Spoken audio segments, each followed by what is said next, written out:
He seriously thinks that they can pull this off in 4 weeks. Only 30 days? There's no way. It's crazy. 4 weeks. And nobody... No, you know, they want to build an event center in 30 days. Don't buy it. They won't do it. Do you know how long it takes to build an event center? 30 days. Blue flame, I just bought a new chain. Now I think I want a new car. They say that I'm front the way I'm moving, but I was stuck from the start. Blue flame, I just bought a new chain. Now I think I want a new car. They say that I'm front the way I'm moving, but I was stuck from the start. Yeah.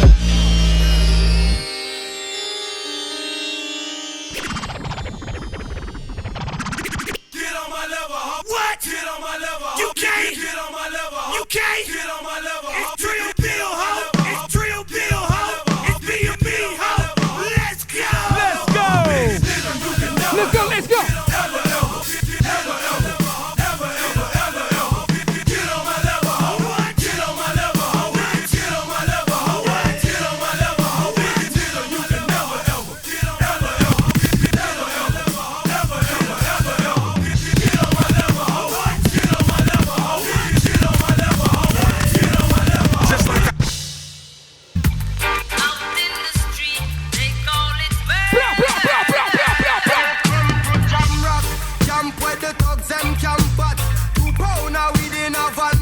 It inna your handbag, your knapsack, it inna your backpack. This melody you contact some boy not know this. Them only come around like tourists on the beach with a few club sodas, bedtime stories, and pose like them name Chuck Norris. And don't know the real hard porker sandals and no back to.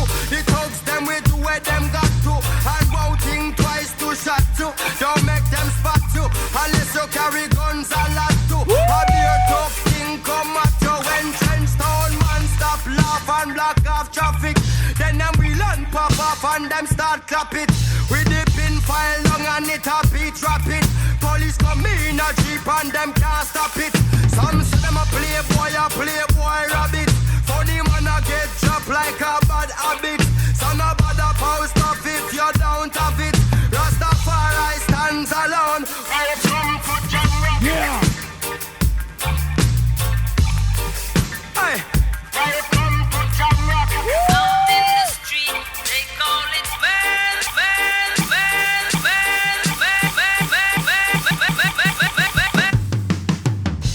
There's been a whole lot of people do a whole lot of events, but I want y'all to know one motherfucking thing. Now tuned into the motherfucking greatest.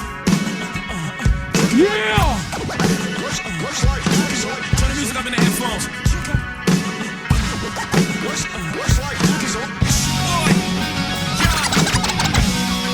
It's feel right here.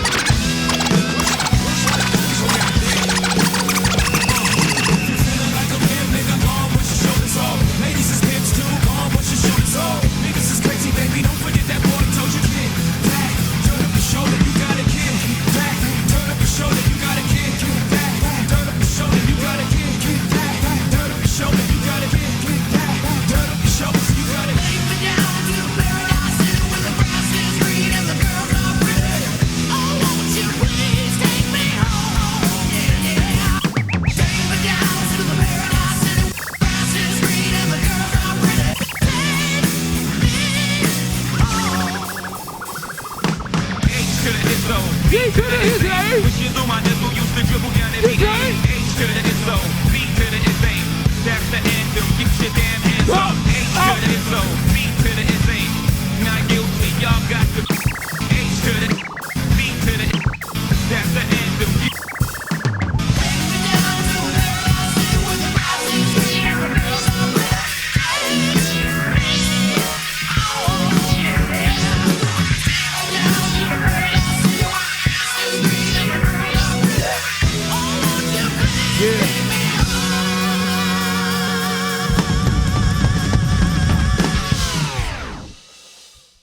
Hey, yo, Mike. I want to go like this. Are you ready to rock with me? I need everybody in the building to rock with me right here. Let's go. I'm DJ Mrs. Soull. That's D-Myke on the drums. Let's take it to a whole nother motherfucking level. Ain't Go, this what they been waiting for? Ooh. Hey, put your hands in the air one time. Come on, put them up. I used to pray for times like this, to rhyme like this. So I had to grind like that, to shine like this. It's a matter of time I spent on some locked up shit in the back of the paddy wagon, cuffs locked on wrist. See my dreams unfold, nightmares come true. It was time to marry the game, and I said, yeah, I do. If you want it, you gotta see it with a clear eye view. That shorty, she tryna bless me like I said I chew. Like a nigga sneeze, nigga please, for them trick squeeze, I'm getting cream. Never let them hoes get in between of what we started. Little nigga, but I'm lying hearted. They love me when I was stuck and they hated when I departed. I go and get it regardless. Draw it like I'm an artist. I'm crawling, went straight to walking with foreigns in my garages are foreign bitches menaging, fucking sucking and swallowing anything for $1. They tell me get him, I got him. I did it without an hour. Without what? I did shit with Mariah. Little nigga, I'm on fire. Icy as a hockey ring, Philly nigga on flyer. When I bought the Rolls Royce, they thought it was lease. Then I bought that new Ferrari, Heidel, rest in peace. Heidel, rest in peace to the parking lot. Phantom so big, can't even fit in the parking spot. You ain't talking about my niggas, then what you talking about? Gangsters move in silence, nigga, and I don't talk a lot. I don't say a word. I don't say a word. Was on my grind and now I got what I deserve. Fuck nigga. Hold up, wait a minute. Y'all thought I was finished? When I bought the Aston Martin, y'all thought it was rented. Flexing on these niggas, I'm like Papa on the spinach. Double M, yeah, that's my team. Rose, the captain, I'm lieutenant. Yeah. Take the can of men, cast and grind like I'm broke. That Lambo, my new bitch, she'll ride like my ride around my city with my hands strapped on my toes. Cause these niggas wanna be dead, and I gotta make it back home. Cause my mama need that bill money, my son needs some milk. These niggas try to take my life, they fuck around, get killed. Yeah. You fuck around, you fuck around, you fuck around, get smoked. Cause these Philly niggas I pull with me don't fuck around, no joke. No, all I know is murder. When it come to me, I got young niggas that's rolling, I got niggas throwing bees. I done did the DOA, I done did the KODs. Every time I'm in that bitch, I get to throwing 30 G's. But now I'm hanging out that drop head, I'm riding down no collar.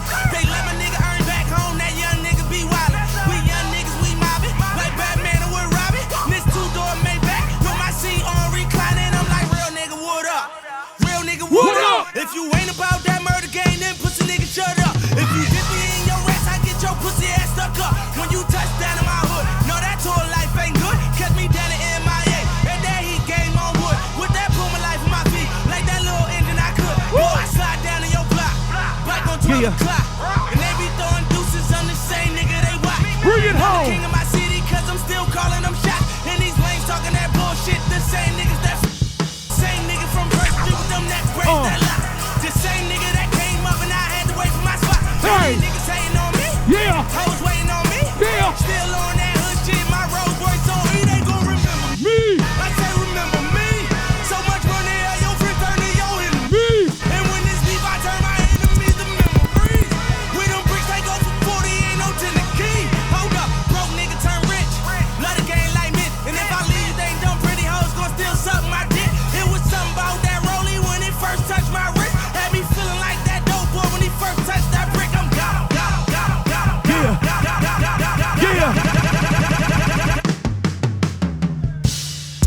Ladies and gentlemen, welcome to the Alamo City's most unique fight club experience, Brawl Off Broadway, presented by Davies Entertainment. It all starts at the Brawl. Tonight is going to be special as we welcome all of you to the grand opening of the Davies Event Center. Tonight's Brawl features some of the top talent in the nation, including two Texas title fights. Our first title fight of the evening will feature a Texas-sized rematch between BRYAN, the living legend Novores, and Raymond Guzman for the USA Texas State middleweight title. Their first fight ended in a controversial decision, and this time, both brawlers are ready to settle in that ring. Our second title fight of the evening will feature one of the #1 boxing prospects in the world, undefeated Floyd Kid Austin Schofield takes on Mexico's Roberto Almazan for the USA Texas State Super Featherweight title. And in our main event, fighting in front of his hometown crowd for the first time in 2 years, the highly anticipated return to the ring for San Antonio's hard-hitting street legend, Henry World Star Arredondo. It's an I-35 Super Featherweight showdown as World Star battles Dallas contender Charles Clark in an exhilarating 6 rounds of war. On behalf of the TDLR and Davies Entertainment, thank you all for your support. You're in for a show you won't soon forget. But first, I want to hear from all of y'all. Are y'all ready to get this brawl started? Then put your hands together for Davies Entertainment recording artist, Bankreaux!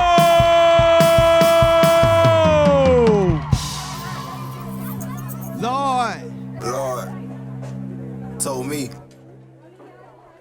Yeah. More bread. Yeah. More money. Mo. More. More money. Yeah. Hands up. Hands up. More Hands up. money. Hands up. More money. Hands up. Yeah. Hands up. Hands up. More money. More Put your money. hands Love. Hey. Love. For your head. Love. We chasing bread. On. Yeah. Yeah. On. You niggas scared. Love. We chasing bread. On. Come put your head. Love. Yeah. Yeah. On. Mama say you get money, you probably get paused. Well, fuck it, I got him already. I be dissing my ops, think I ran off the block and my young nigga shot him already. You might get crossed, the way that we live for shit come a dime a dozen.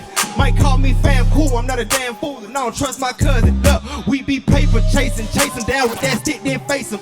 Said I beat a nigga down and did it, my friends wrote statements. Plus stayed on probation, serve peas with pending cases. Big cheese, my conversation won't kick it much, I hate friendly fake shit.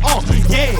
More money, we trapped out till 4 something. Ran our hood for 4 summers. My big bro Dre had low numbers. I made some fast money. Big bro BJ picked me up down the road. Ain't want no gas money. Play a beat and say, little bro, go ahead, fast for me. Yes, sir. Hands up. Hands up.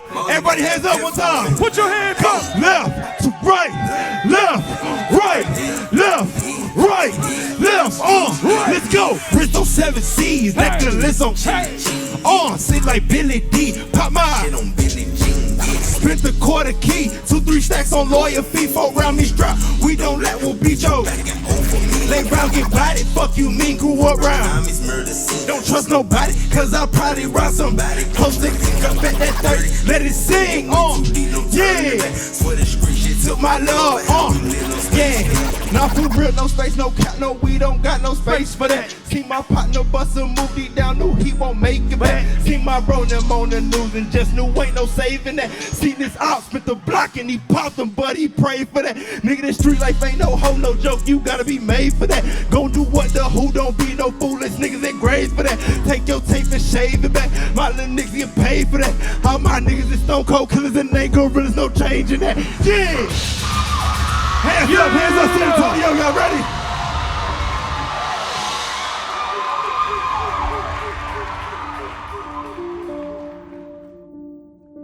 Boxing is a sport where you can never take anything for granted, especially the potential for greatness. The smallest margin of error can alter your career and your life. To become great, skill and talent alone is not enough, but instead, the will to win is worth that much more. Greatness isn't given, it is earned. Having integrity as a fighter is part of what measures greatness. And integrity is what you do when no one is watching, putting in the work. Preparation for greatness begins with that integrity at its foundation. Because greatness doesn't begin under the bright lights in front of the TV cameras. It begins at 6 a.m. with hard work, sweat, tears, and trying to catch your breath just long enough to throw another punch.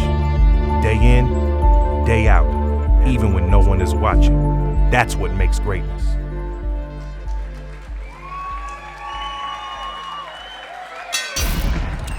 Ladies and gentlemen, San Antonio, Texas, good evening and welcome inside the Davies Event Center and get ready for a night to remember. Davies Entertainment and their sponsors would like to welcome you to the most unique and exclusive Fight Club experience in the Alamo City Brawl Off Broadway. It all starts at the Brawl. Brawl Off Broadway is being brought to you by Davies Entertainment, Rewriting the Rules, and Cruising Kitchens, the future of mobile vending. Well, at this time, Davies Entertainment would like to salute our military service members and first responders. If you would please stand so we may recognize you for your service and sacrifice.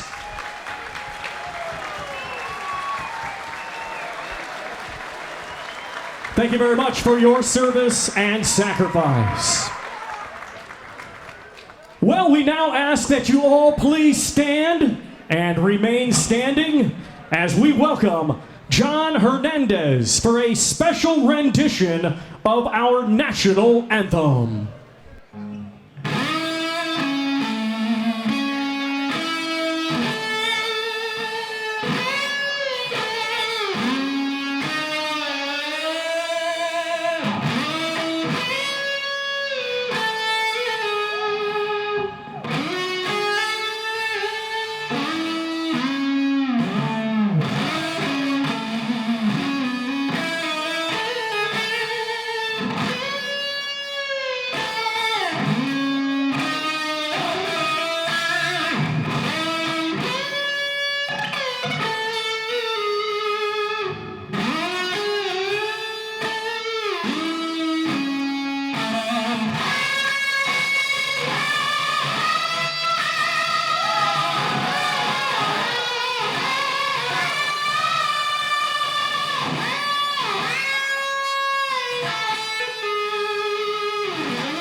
Ladies and gentlemen, at this time, I ask for your full and undivided attention as Davies Entertainment would like to pay their respects to those we have lost this year, including 4 special members of the Davies Enterprises family, and to Johnny Leha, a valued member of former world champion Jesse James Leha's successful 17-year run.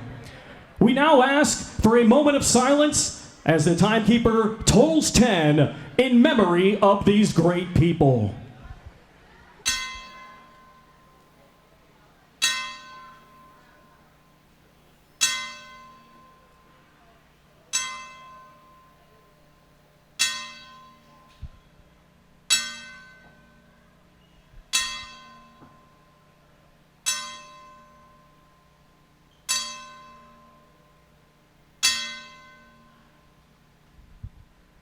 Thank you very much. May God rest their souls.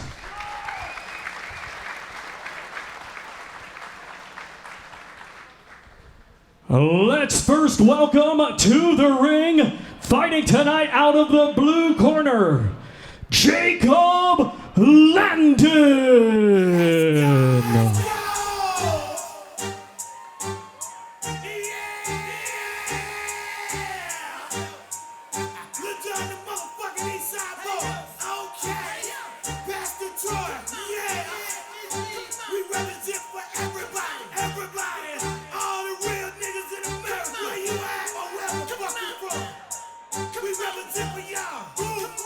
We represent for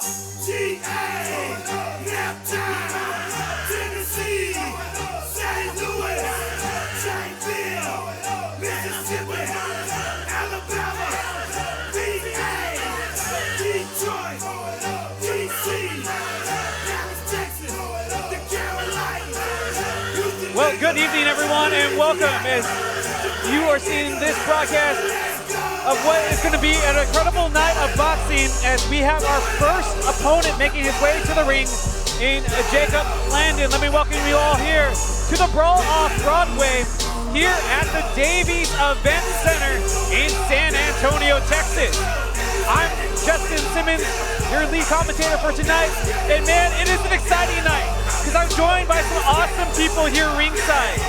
Gustavo Rangel, former boxing writer, is joined alongside me, as well as Davies Entertainment recording artist Bankreaux. Bankreaux, you performed right before you guys started. You set the tone basically for this night. It's going to be a beautiful night. I'm already excited to see what's going on tonight. I know it's going to be extremely well. It's going to be some good fights going on. I seen the tensions were very high at the weigh-in, so I'm excited to see what they do with that today. Oh, no lie. Gustavo, we were talking about it a little bit earlier. Just great to have a live crowd, and everybody, you could just feel that air of excitement as people are getting ready for tonight. Oh man, the jolt of adrenaline that I felt coming in and then having the build-up. Not one punch has been thrown yet, but man, I feel it. I feel it, man. I feel the adrenaline rushing to me and just seeing the people here. And now let's welcome to the ring, fighting tonight out of the red corner, Jeffrey, the Enforcer Stern. And I think you can tell who the home crowd is pulling for here this evening, despite both combatants being from San Antonio. As we await the entrance of the Enforcer, Jeffrey Stern.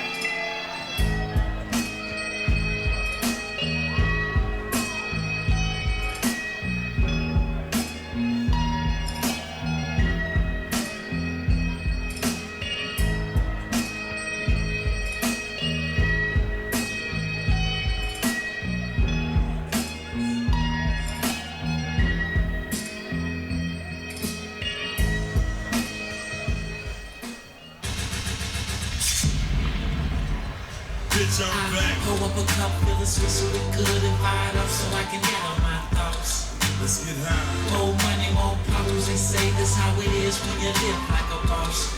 You see, I've been going on my grind for some time and the streets thought a nigga fell off. But if I decide not to rhyme no more rhymes, I'ma still be well off. Cause bitch, I'm back, a born boss, got nothing to lose. Still shining in the game, got nothing to prove. Got rich, independent, didn't need no deal. Had paper before I signed, didn't need no meal. Got hustles on the side, ain't got to rap. And if all else still, I still got the trap. And standing right next to us, the Enforcer Jeffrey Stern, led by his team alongside the awesome Cameron Davies, who put all this together. As you can hear this live crowd in San Antonio, squarely in the corner of Jeffrey Stern. Hey guys, a couple different looking faces on both of these guys as they came to walk out. One looked relaxed, the other one looked a little tight. Right. Yeah, they're both ready to fight though. You can tell. And man, just to do it again in front of so many people, I think that's got to be a motivation of itself. Let's go ahead and toss it up to Thomas Trieber for our in-fighter ring introductions. Ladies and gentlemen, Brawl Off Broadway is being brought to you by Davies Entertainment, along with Davies Med Clinic and Print It, your digital printing and vinyl wrap solution. We get things started with 4 rounds scheduled in the super middleweight division. Our 3 judges assigned, scoring on a 10-point must system, will be Joseph Calvi, Ray Campos, and Joel Elizondo. Our referee in charge, third man in the ring, will be Angel Mendez. Introducing to you first, fighting tonight, out of the blue corner, he's wearing white, trimmed with red, and weighed in at 163 pounds. Hailing from San Antonio, Texas, he has 3 professional bouts to his credit. Ladies and gentlemen, please welcome Jacob Landon. And his opponent across the ring, fighting tonight out of the red corner. He's wearing white with pink and weighed in at 161.5 pounds. Hailing from San Antonio, Texas, He is undefeated with 1 win. That 1 win comes by way of knockout. Ladies and gentlemen, introducing Jeffrey the Enforcer Stern.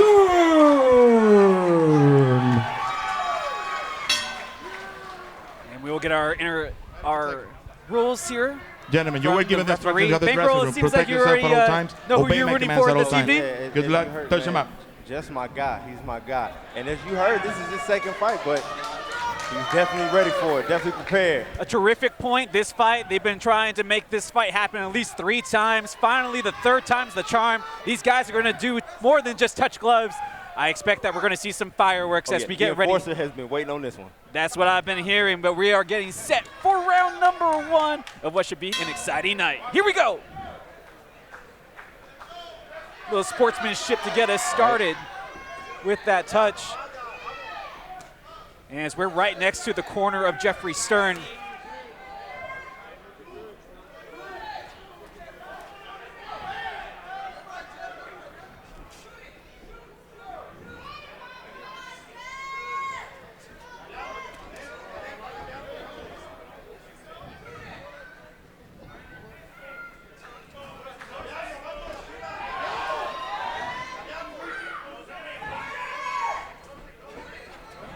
Gustavo, it doesn't look like there's much of a filling out period here. Yeah, you hear the corner and they want the Enforcer to go in. You know, get in there.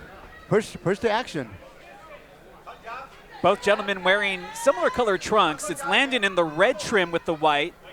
You see Stern there with the hot pink and the white. That in memory of his mother, Sylvia Perez, who passed away of breast cancer, as you see the ribbon on the front of his trunks back in 2016. He got a little teary-eyed as he was explaining that story to me yesterday after the weigh-in, and you can see that emotion is carrying him here tonight. And Landon, carrying through for sure. And Landon immediately got out of that corner because he was about to get in trouble. The Enforcer had him there and almost connected very well. Landon 0-3 has had better fortunes in the cage as an MMA fighter as he's selling to Bellator.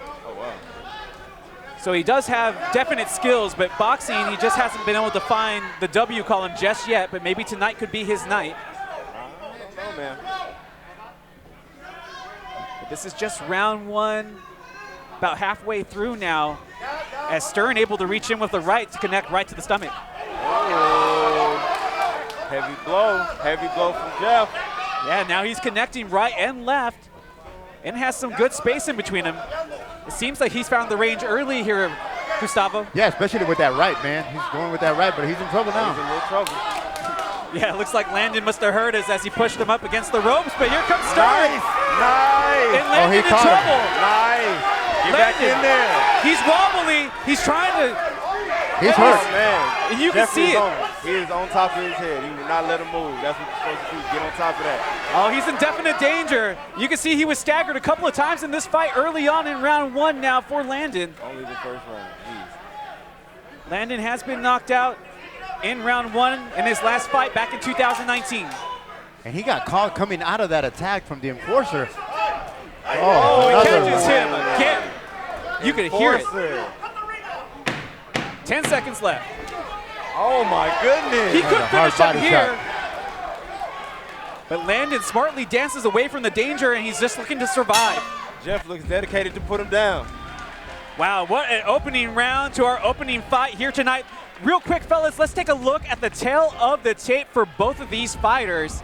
As we'll see right here up on the screen, 1 win for Jeffrey Stern. That was back at the Alamo Dome as he had the round 1 TKO against Stephen Orlando.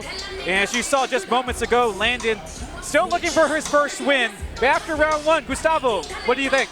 I'm surprised that he's not sitting after that body shot. That it looks like he's in pain. That's probably why. He's probably not sitting because that body shot really hurt him. I'm surprised he made it out of the round, but definitely 10-9. That round goes to the Enforcer, no doubt about it. Definitely, most definitely. I agree all the way.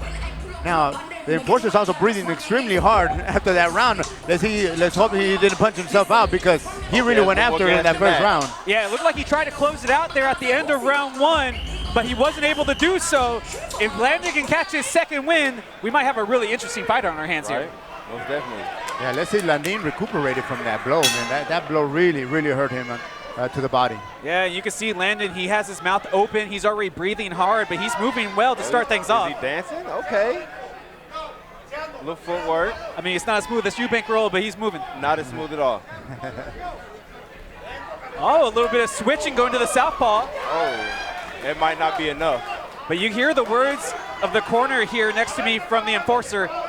My Spanish isn't great, Gustavo, but even I know eso means that's it. And there it was. There we go. He sets him down. And he does it. The enforcer, Jeffrey Stern, once again. But as you can see by his record, this is what he does best. He gets him out of there and he gets him out of there early. But he gets up on the count of 9. Did the ref think he had enough yet? Stern looks over to his corner. Stern says he's ready to go. Valiant warrior. Back in there. We thought he was out of gas, but guess not. That must have been a Texaco over here. But he eats another one right to the face from Stern. Stern in control right now as he's seeing if he can finish this fight here in round 2. And he can do it. He can do it, man. He caught him very well with the right and another right. I mean, he caught him with the right, then he finished it with the hook. That's what put Landon on the canvas. As you can hear the corner say, that's it. Baby! Night! As he sends Landon down to the canvas yet again here in round 2. But give him credit, fellas. He's back on his knees. That's what you love to see from a boxer. Man, true warrior spirit. Very, a lot, but hey, I don't think you take too many more of these. Man, heart of a warrior, man. He's just surviving now. He teaches classes. Does Landon trying to do a little bit of everything, but his boxing is lacking just a little bit against Stern here as he hits him again, and he sends him down. Looks like another blood. And there you go, fellas. That's what we were talking about.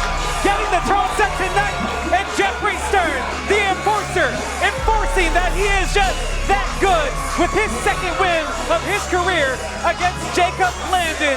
Night, not once, not twice, but thrice. Man, now the ring is hot. The ring is hot. The bar's been set pretty high for the rest of the night. That is what I am talking about. And that is what these fans came to see. And I know all of you that are watching, no matter where you may be, on this Brawl Off Broadway broadcast, already fight one, money well spent. Oh man, just those rights were way too much, and those left hooks, that was, Landon just couldn't handle it. He just couldn't handle all that arsenal, just a variety of arsenal. He blew him up. He lit him up. After the weigh-in yesterday, I saw Jeffrey Stern was in good shape. I thought maybe he tired himself out a little bit after round 1, but it was just a ploy. He had more than enough in the tank left. Man, I'm gonna do the first introduction, the first translation of the night. The enforcer in Spanish, el mero mero. And tonight, oh yeah, este fue el mero mero. Let's toss it up to Thomas Trieber for our post-fight announcements. Ladies and gentlemen, here is the official time. 1 minute 44 seconds of round number 2. Your winner by way of technical knockout and still undefeated, Jeffrey the Enforcer Stern.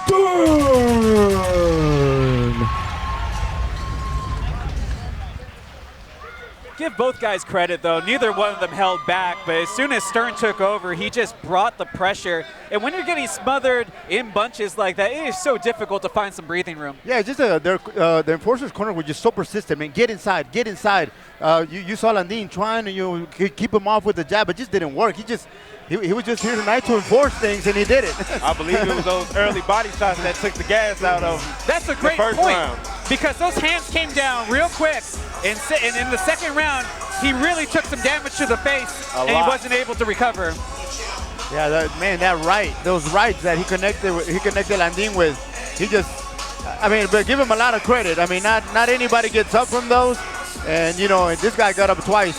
No, when you talk about guys that are willing, both men and women, that are willing to step in between those ropes to engage in the pugilistic arts, you know you're going to get hit. It's what happens after that makes the character of a boxer. Definitely, and Landon, let's give it to him. He showed a lot of character. He did his best. But man, just tonight, man, the enforcer just came with everything. He came with everything, motivated, and you saw it from the beginning, man. He set the tone for the fight immediately, and Landon just couldn't keep up today. Well, my friends, we are going to be moving on in our fight card here tonight.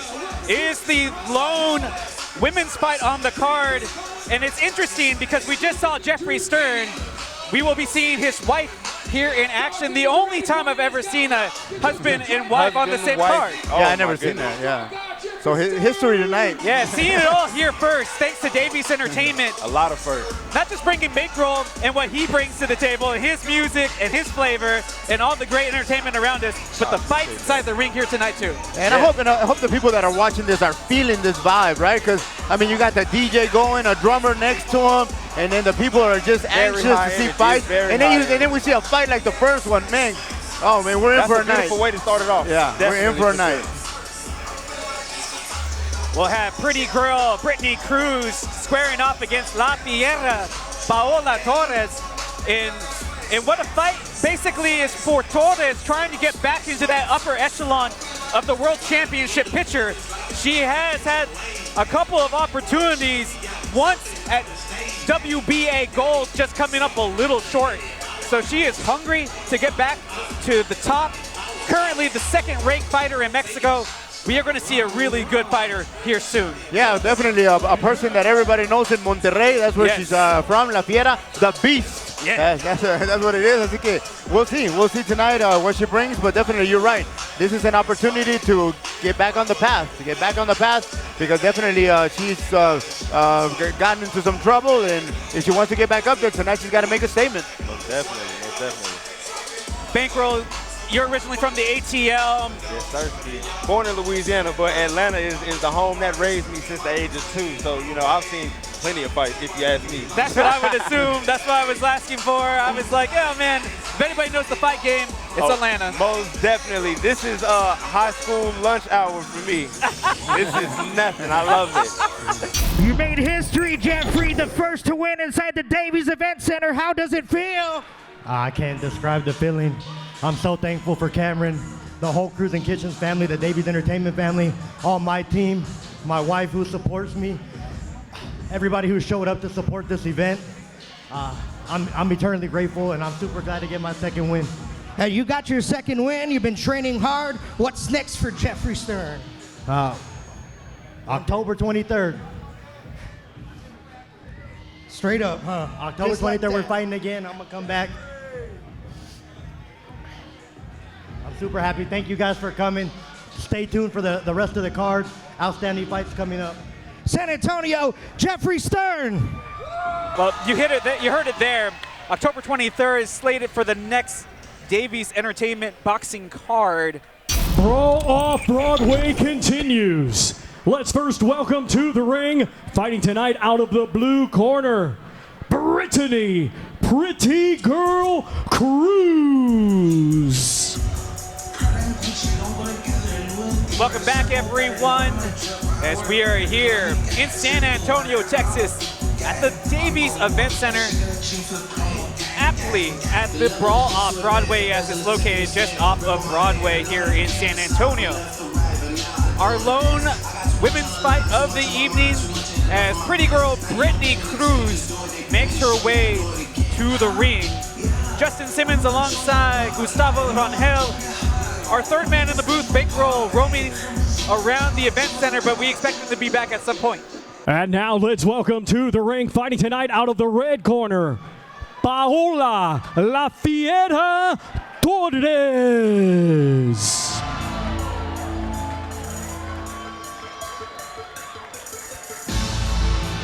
And you heard it in the crowd. Very excited for this warrior in La Fiera, as Paola Torres makes her way to the square circle.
we mentioned before, Gustavo, Paola looking to get back into the upper echelon of the fight game. Let's take it to Thomas Trieber and let him give us the introductions. Ladies and gentlemen, this bout is scheduled for 6 2-minute rounds in the women's super featherweight division. Brought to you by Davies Entertainment, along with Built for Business. Catch seasons 1 and 2 on YouTube, airing now. The Amped Project. Join the revolution.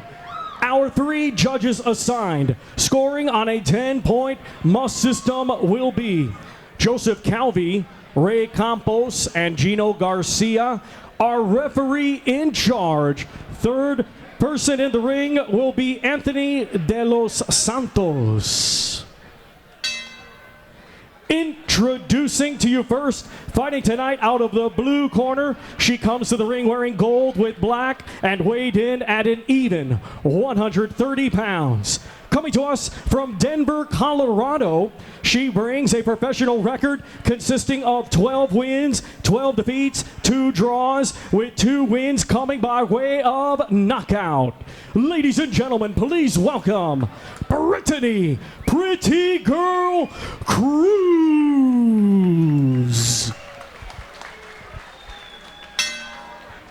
And her opponent across the ring in this 6-round contest, fighting tonight out of the red corner. She comes to the ring wearing white with pink and weighed in at 129 pounds.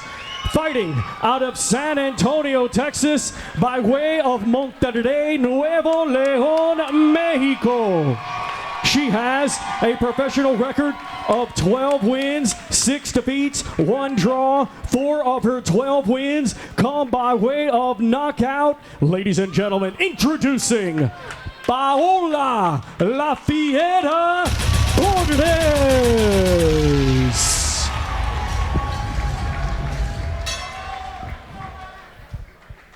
Ladies, we went over the rules in the dressing Well, room. Gustavo, Let's have a good, clean fight and protect yourself at all times. Squarely behind Let's go. Paola Torres, who makes her home here in San Antonio by way of Monterrey. La Regia es Regia. That's what you call people from Monterrey, Regios. Well, I was going to say the one thing I do know about her is that she's a Rayados fan. Ah, sí, yeah, that's right. Monterrey, Rayados. Here we go. The rest of her family, though, Tigres fans. But let's see if she has that tiger in her, though. The beast, La Fiera. All right, her family goes for Tigres, so she's fighting all the time. They hate each other, Monterrey and Tigres. La Fiera already taking the center of the ring and putting Cruz against the ropes. Cruz, a quiet and stoic fighter, hard to get a hold of, as she was really in the zone getting prepared for this fight during the weigh-in yesterday as she takes the first punch to the face.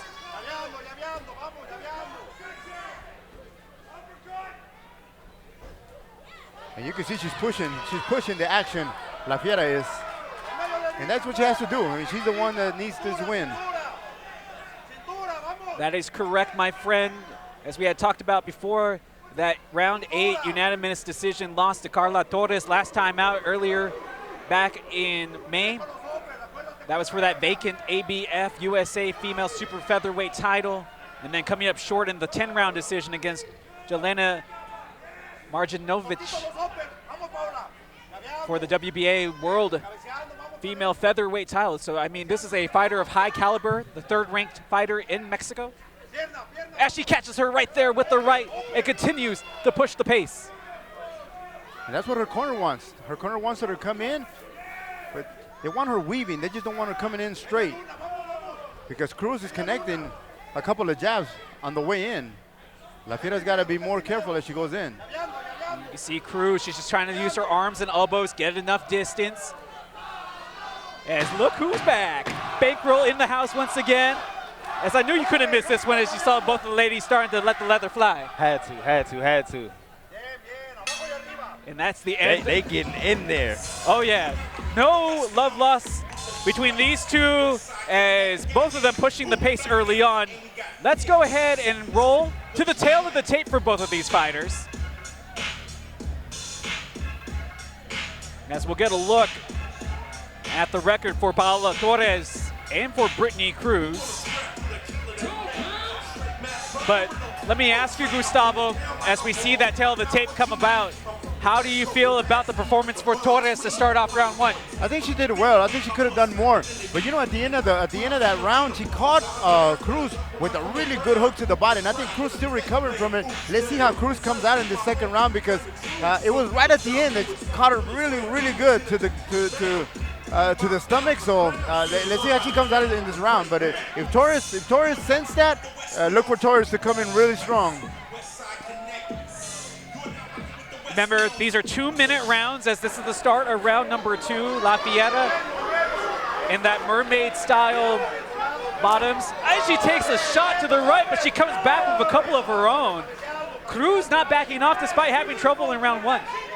Yeah, but again, that's her corner telling her, you got to come in, but you got to weave. You just can't go front. Yeah, I don't think you can take a lot of them Paola punches. Definitely not. But Cruz is standing in there quite nicely so far, as she looks very calm despite the barrage of punches coming her way. Yeah, and Torres keeps insisting on going to that body, and she's connected. You imagine that might wear her down later. This fight scheduled for 6 rounds, 2 minutes apiece. I think Torres just hasn't found the distance yet. I mean, she ends up clinching every time she goes in, just like this. She ends up, getting tied up, and her corner doesn't want that. Cruz very evasive, though, with the head movement. But it looks like she took a bit of a rabbit punch there. And you saw that little head shake. She said, Yeah, but those body shots are going to take a toll. Cruz can't take too many of those. But Cruz has seemed to find some decent distance. Weave.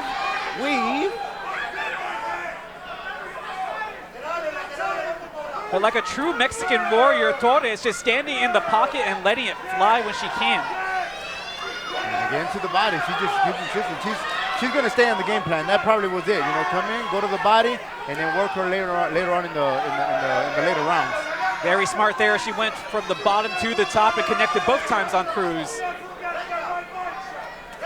Oh, 2 nice shots. The 1-2 combination landed nicely by Brittany Cruz. And the head movement's still there. Yeah, that head movement. You're starting to see some heavy breathing from both fighters. You're starting to see some heavy breathing because they've been throwing a lot of punches in those first 2 rounds. The one thing about Torres is that she does have the penchant to go the distance. Her last win coming in 2019 when she had to go the distance against Cristina Fuentes. As for Brittany Cruz, a long layoff. Last time she stepped in the ring, December 7th of 2019, before COVID, but she did get a split decision going 5 rounds against Darcy Virgil. So both of these ladies can stand and take punishment. They can go the distance. So despite them looking tired right now, I'm going to be rather impressed to see who's going to be the one that comes out on the end. Yeah, but right now the one that has the worst part of it is Cruz. She's getting hit to the body. And a lot of that takes your legs. In the last one, those body blows can take it out of you very early in the game. But let me ask you this: are you least impressed with Cruz's head movement? She has been able to evade a lot of punches that look like would have put her in danger. Yeah, but not only has she evaded punches, she also connected some good jabs also. Some nice ones and took a couple. Yeah, so I think Torres is a little surprised that that she's here now going into the 3rd round. Scheduled for 6. We're at the start of the halfway mark here in round number 3 from the Davies Event Center, the Brawl Off Broadway. It's Paola Torres going against Brittany Cruz. Cruz in the gold and black. And now she's starting to dance here in round 3. And they're dancing on it. Okay. Yeah, and I think those jabs are frustrating Torres. Torres missing, now connecting. She's walking it down. But Cruz is saying bring it, and she's taking her best shots and just continues to brush her off. As long as she don't power herself out. Saw the spit fly from the mouth of Brittany Cruz as she was trying to catch her breath in that clinch. And it's good she's going to the body, Torres, but she needs to use some uppercuts. She needs to work with some uppercuts because Cruz is there. That punch is there if she tries to enforce it. Yeah, if she lets that uppercut go, she could have ended this one a while ago. Yeah, because you can see Cruz constantly, she's ducking all the time. You both bring up a great point. It looks like she's setting her up with those body blows and hoping that the guard just opens up just enough. If she can connect on an uppercut, she could put her to sleep here. But Cruz not backing down, despite being against the ropes.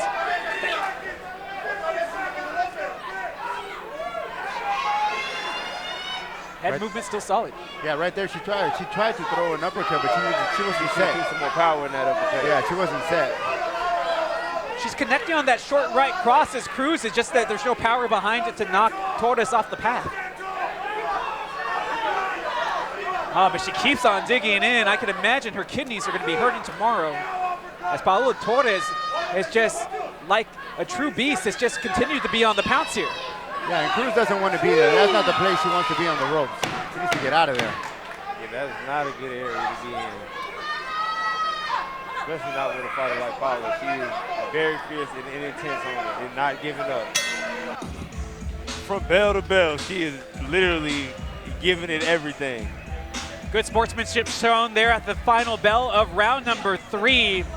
But Cruz, I mean, man, my ribs are sore just watching her take those shots, but she continues to keep on coming. Yeah, that game plan from the Torres corner is working out very well because you can see Cruz, you can see it in her face. You can see it in her face. She's exhausted, and a lot of it has to do with those body shots. I mean, the first 3 rounds, all of them for Torres, because she's more busy. Let me ask you, anything besides the uppercut that you can see that she can add to her offensive arsenal for Torres to be successful in this fight? I think you just got to start going to the head because Cruz is now so worried about getting hit in the body that she's bringing her guard down. So a good hook, good left hook would definitely work wonders for Torres. A couple fakes because right now she knows if Paola throws it, she's really throwing it and giving it to her back to back to back. So a couple fakes maybe be successful to get her wide open to get the shot that you need. And you're right about that because that's what the corner is telling her. You need to weave as you're going in. Don't just go in frontal like she's been doing. Well, she continues on that straight path, but she's also throwing those hands behind it. Is Torres here in the start of round number 4. Like we mentioned before, Torres, her husband Jeffrey Stern, who fought in the bout before. This is the first time I've ever seen a husband and wife on the same card. You're seeing history here at the Brawl Off Broadway. Those uppercuts came in handy. Hey, you're the ones that we're talking about, fellas. Those uppercuts, when was she going to deploy them? And now we're starting to see it. Again, Torres coming off of 2 losses, trying to get back in that sweet win column again to set herself up for another title fight, the title that has eluded her in her career.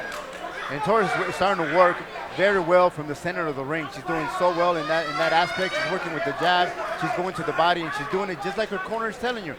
Do it from the center of the ring, del centro.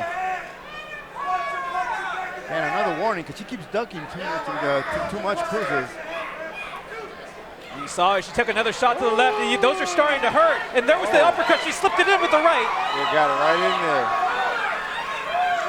I think Torres sees that Cruz is a little weak right now. She had a couple of stumbles, and now she has her cornered. Yeah, Cruz does not want to be there. She needs to fight her way out of there. She can't take much more punishment on that body. Because it's causing her to want to duck, and that's not good. Yeah, but she continues to stand in there like a true warrior. Cruz trying to answer back. It's like for every 1 punch that Cruz is delivering, that she takes 2 to the face, she's taking 3 or 4. Less than 10 seconds, Cruz trying to survive the bombardment once again. And that's what it is. She's in survival mode right now. La Fiera is just all over her. And just unloading everything. Bankreaux. To the body, to the head, you name it. I think it's safe to say, at least from the eye test, who is winning this fight so far. Most definitely. Most definitely. It definitely looks like it's in the Davies corner right now. Yeah, I haven't given Cruz not 1 round. I mean, she did okay in the first 2 rounds, just, trying to keep it even. But Torres is just so busy. She's just hungry, and you can sense that.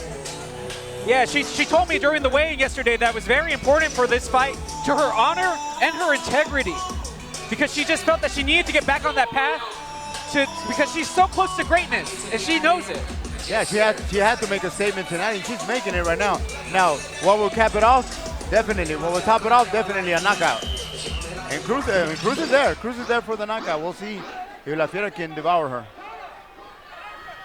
Cruz has lost by knockout 3 times in her career, once in round 5.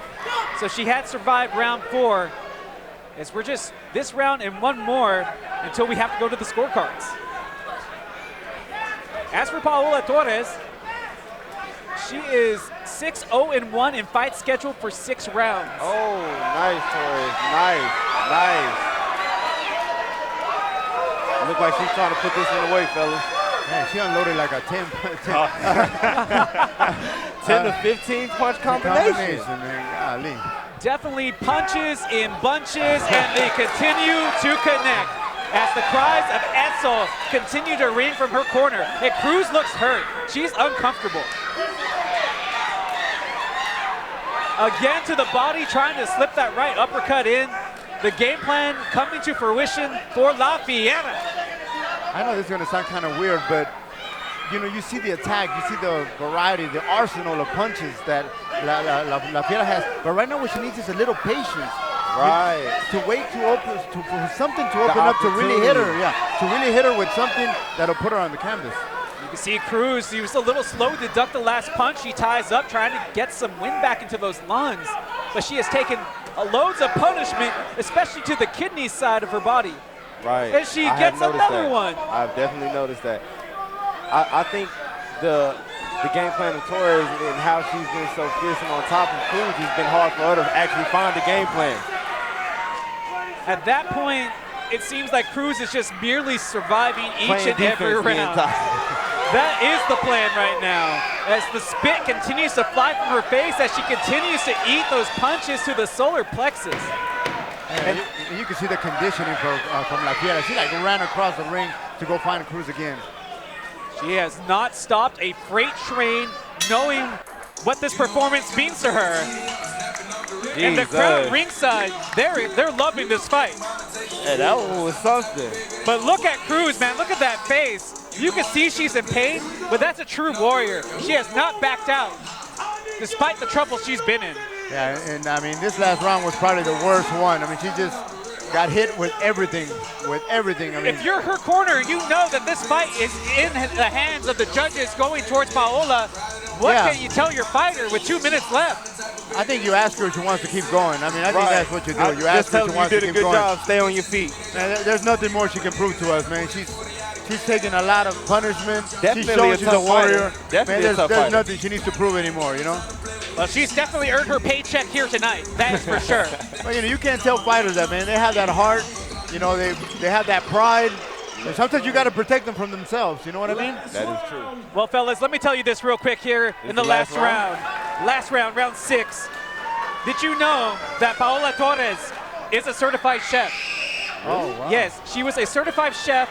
She went to cooking classes in Mexico, but every day when she was walking home, she would pass by a boxing gym. And she said one day she was gonna walk in there. And one day she did, and she fell in love with the sport. And she told her mom after she gave her the certificate from graduating from chef school that she's gonna become a world champion. And she's become so close, but a fight like this tonight will get her back into that world title picture. Oh, well, she's cooking tonight. Definitely cooking today. She's cooking tonight. Chefing something up nice. Chef Fiera serving up just tons of dishes with those punches. But Cruz, they might not be the tastiest of punches, but she's taking each and every one of them. Knuckle sandwich. Is that with or without the mustard right now? That's a little mustard on there. Oh, she got Cruz with a hard right. I'm surprised Cruz still standing. She's tough. She's tough. I would have counted her out a while ago, to be honest, but she's definitely tough. She's earned the respect of me today. Male, female, it doesn't matter. We would have seen lesser boxers not continue with the punishment she has taken here tonight. And if anything, tonight, you got to give it to Torres. Just her conditioning. I mean, just the amount of punches that she has thrown. And just for her to just keep looking like a machine. La Máquina is Torres. That is the correct word in Spanish, right, my friend? La máquina de golpes. Oh, two-piece. Oh. Two-piece, and we were looking for a biscuit. And Cruz is talking to Torres, telling her, you're not hurting me. Man. I don't know, man. She can't keep that from her. And Brittany Cruz, it doesn't matter. Torres unloading with only 10 seconds. The crowd is coming alive here for both of these fantastic warriors. But it has been the La Fiera show here tonight. And Cruz may lose this fight, Justin. She may lose this fight. But in her heart right now, she feels like a winner because she finished standing up. And and you got to give it to her. You got to give it to her. She can lose this fight, but I'll tell you what, she won everybody's respect here tonight. Most definitely. Yeah, it was so important for her to just finish it standing up. Hey, man, Bankreaux is not an easy man to impress. Oh, I know this for sure. Definitely not. I've seen some pretty intense fights, and that was a good one. I've seen punishment dealt out, all types of behind whoopings and things. And hell yeah. She definitely took one tonight. 2 fights tonight, man, and a lot of fireworks in both of them. I done seen men couldn't take that type of beating. This is so true. Yeah, shout out to Cruz. She did her thing tonight. Yeah, Brittany Cruz from Denver, Colorado. She came down to Texas knowing that she was going to go against not just a fighter, but an entire city, an entire corner for Paola Torres, and she went the distance. Yeah, most definitely. Torres brought it tonight. And this should be a very one-sided decision. But it is boxing. We have seen stranger things happen before. Yes, we have. And we'll talk about that with some of our fighters later on here tonight. But it looks like we're ready to go to the decision. I can't imagine it took too long to tally up the scorecards. But let's take a look at what Thomas Trieber has to say with our post-fight score.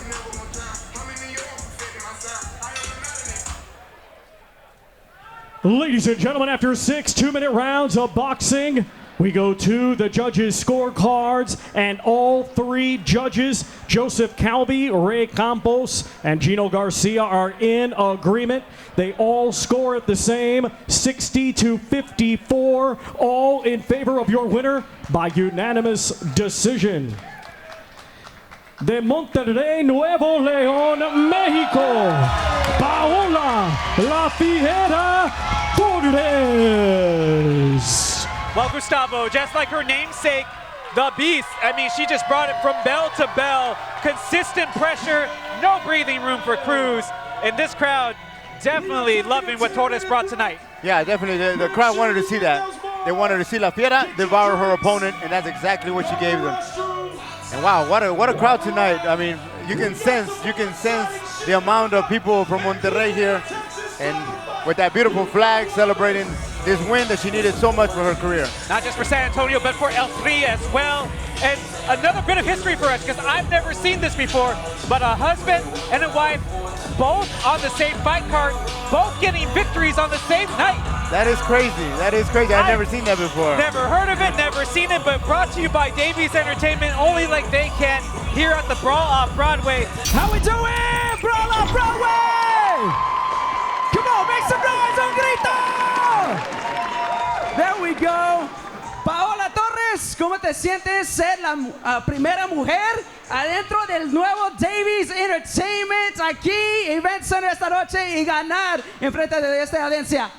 Pues muy contenta y muy agradecida por las oportunidades que nos está dando Cameron Davies y Davies Entertainment. Oh, yeah. Y es un orgullo estar aquí, ganar y recobrar el camino de las victorias. Y ser mexicana de Monterrey, México. Para la próxima pelea, ya sabes, ¿cuándo? No, todavía no tengo una fecha establecida, pero necesitábamos esto, regresar con mi confianza y mi seguridad que siempre proyecto arriba del ring, y creo que vienen cosas grandes y pues a entrenar duro. Buena suerte para la próxima pelea, ¿ok? Muchísimas gracias. Paola Torres, un grito. Brawl Off Broadway, Davies Entertainment. Let's go. I love bringing people together. I love putting on a show and then see me pour my heart out. You know, win or lose, I mean, my heart's there. When it comes down to me, fighters like me and Brown, there's not much talking. Like, I'm gonna go out swinging, and at the end of the day, that's all I want is people to get their worth. A fight like this, because I know we're gonna get into a fight. I knew we were gonna get into a war. You damn savage, you want to just see blood, you know what I mean? I already know once that first punch goes, everything goes out the window. I think that's my motivation, is because I don't know what to expect. There's no draw for me, like we gotta settle it. I want to look back 20 years from now and be like, I did that, I stepped up. Promising 2 Texas bangers.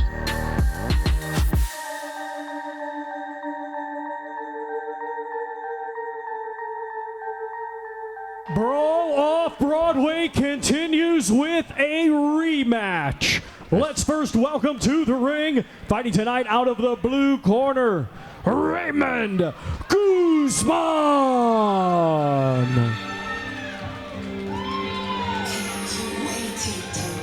Well, you heard Thomas Trieber say it. A rematch here tonight from the Davies Event Center on the Brawl Off Broadway. Justin Simmons alongside Gustavo, Rangel, Bankreaux in the house. I'm sure he'll be walking back up here to the table shortly.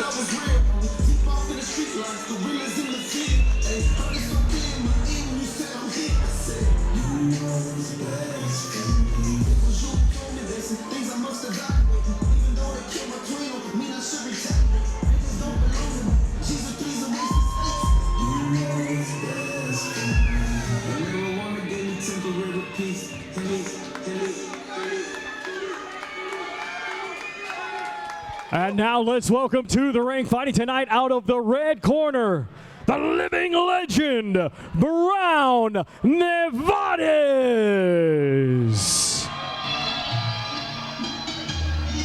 And this fighter will definitely have the home crowd behind him here tonight in BRYAN Novores, the living legend.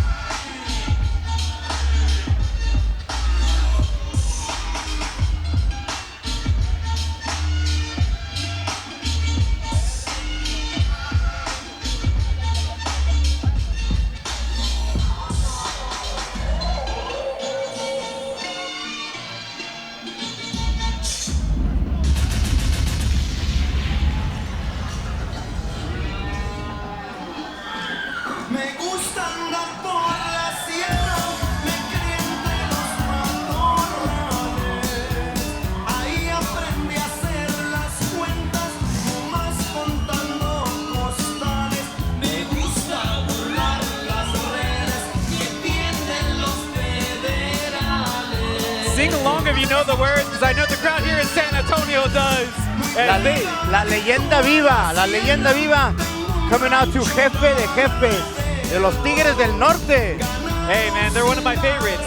La Puerta Negra, one of my favorite songs. Oh, Justin, you with me. You know I'm with Where's you, the man. tequila at, though?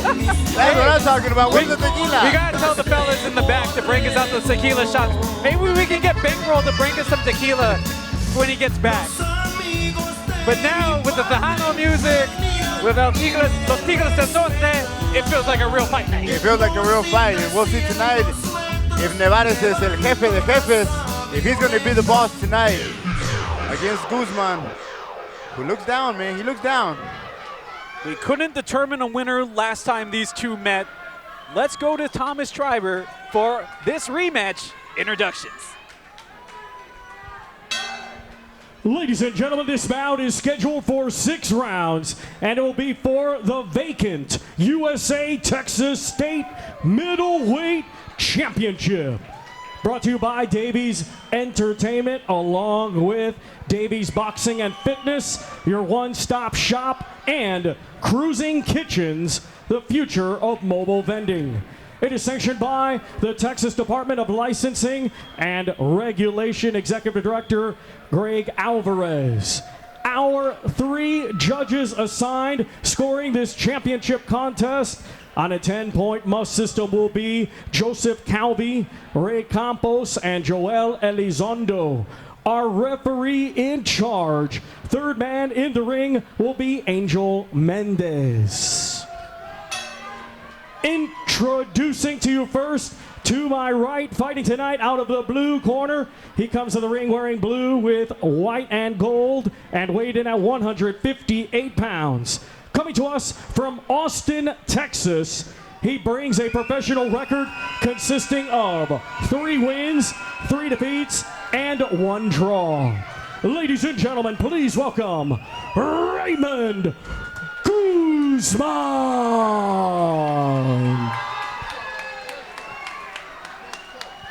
His opponent across the ring in this championship contest, fighting tonight out of the red corner. He comes to the ring wearing gold with black and weighed in at 158.5 pounds.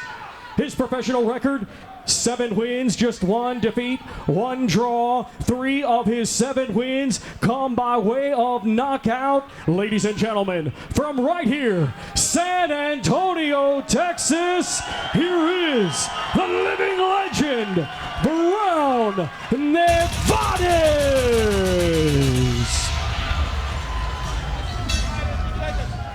As we get set for the Gentlemen, instructions from the official, the living legend BRYAN Novores, 7-1 in his career, 3 KOs as Raymond Guzman, one of those fighters that had a promising start.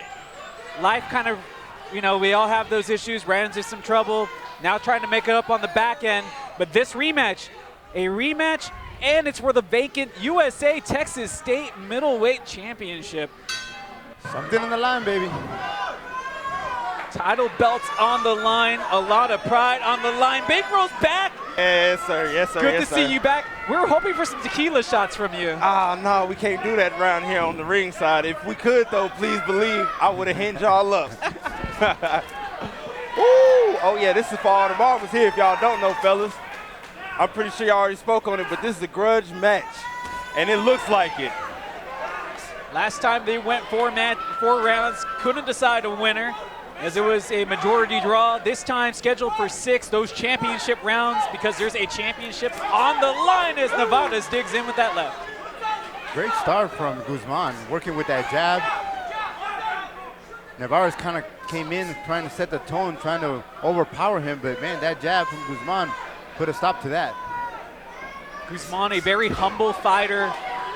When I had a chance to interview him, saying that this is more about pride for himself and for his family than it is about the championship.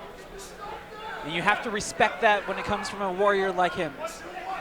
As for Novores, very well known in the San Antonio area for his community work, has a lot of support, says he loves this sport, but he would love it even more if he could put some gold around his waist. I definitely feel that. But Novores is respecting that jab from Okay, Guzman. nice right from Novores.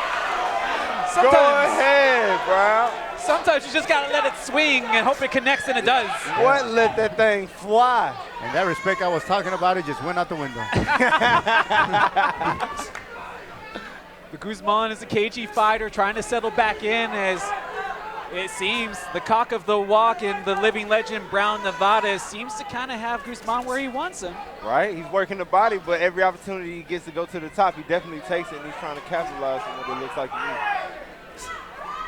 And Guzman needs to be careful. He's holding that right hand. I think I got a little spit on my face there. They just straight off. I don't know if it was spit or sweat, but I definitely felt it hit my lapel suit jacket here at ringside. Novores beat me to the comment with his glove, with that left hook. I was just about to say, he's holding that hand too low. He's an invitation for Novores to hit him with that left hook. Oh my goodness. You're talking about Guzman with that right hand just a little low below that cheek, and that's leaving that opening for that overhand from Novores, which he has connected on more than one occasion so far here in round 1. And Guzman just needs to have more faith in that jab. Just keep working. He can't just throw one and then back off like he did right there. He needs to keep working it. Enough. Those jabs, he needs to put some combinations together. Try to answer back as we go into the final 10 seconds here in round 1. Novores, that overhand right has been money so far. It definitely has. The left followed by the overhand. Good combination there to end the round by Guzman. Great sportsmanship. I like what I'm seeing. It's a grudge match, but they still kept it very gentlemanlike. Yeah, I think that round, we'll give it to Novores. I think he was just more busy, and I think he landed the harder punches also. Definitely. Let's take a look at the tail of the tape real quick, gentlemen. 7 wins, 1 loss for Novores, those 4 KOs. All of them come, for the most part, in round 1. He has 1 KO in round 2. So we'll see if that will hold true for him here. Guzman, he has never had a KO victory, but he's never lost by he's never had KO victory. He has lost by KO. Last time that happened in round 2 against the Black-skinned Benjamin Whitaker. Yeah, and I see that he's a little too calm. And you kind of mentioned it a little while ago. He needs to put something behind those jabs, throw some combinations, mix it up, because the single jabs where he's trying to create space isn't enough anymore, because Novores is definitely on top. He needs to throw a couple more, a little 1-2 Because if he doesn't, Novores is going to take it by a landslide. Yeah, because he's just more intense, Novores is at the beginning of this fight. He looks like he wants it more. Bankreaux, I thought you were a lover, not a fighter, but you know a lot about this fight game. Most definitely, most definitely. We'll leave it alone. We'll get into it later, maybe after a couple of tequilas. We'll see what's going on there. We'll come back and see how you feel. Round number 2 here at the Brawl Off Broadway in San Antonio, Texas, from the Davies Event Center. Brown Novores in the gold, Raymond Guzman from Austin, Texas in the white trim and blue trunks. A little busier from Guzman here in round 2. Yeah, he connected with a good right just a little while ago as Novores was coming in. At least he stopped the bleeding a little bit. Novores finished off with a flurry, but here he's kind of settled down a little bit. Trade-off, a nice trade-off. Oh, and Novores goes right to the body, but he's bleeding from that nostril as Guzman comes back and answers. Now we have a scrap here in round 2 as Guzman hits the left and the right. Novores needs to protect himself. Can't get complacent. The trade-off here is incredible, guys. I'm not even going to lie. And I think Guzman got the better part of it. Tit for tat so far here in round 2 between these two pugilistic artists. They both threw punches, but the cleaner ones were from Guzman. Definitely. Now things slow down here in the middle of round 2. One of the things that Guzman pointed out to me in his interview, he felt that Novores went into the weigh-in heavy, had to lose weight late, and hoping that that will play a factor for him in what could possibly be a victory for him this evening. Well, we will see that in the later rounds if that comes up. But for now, Novores looks game.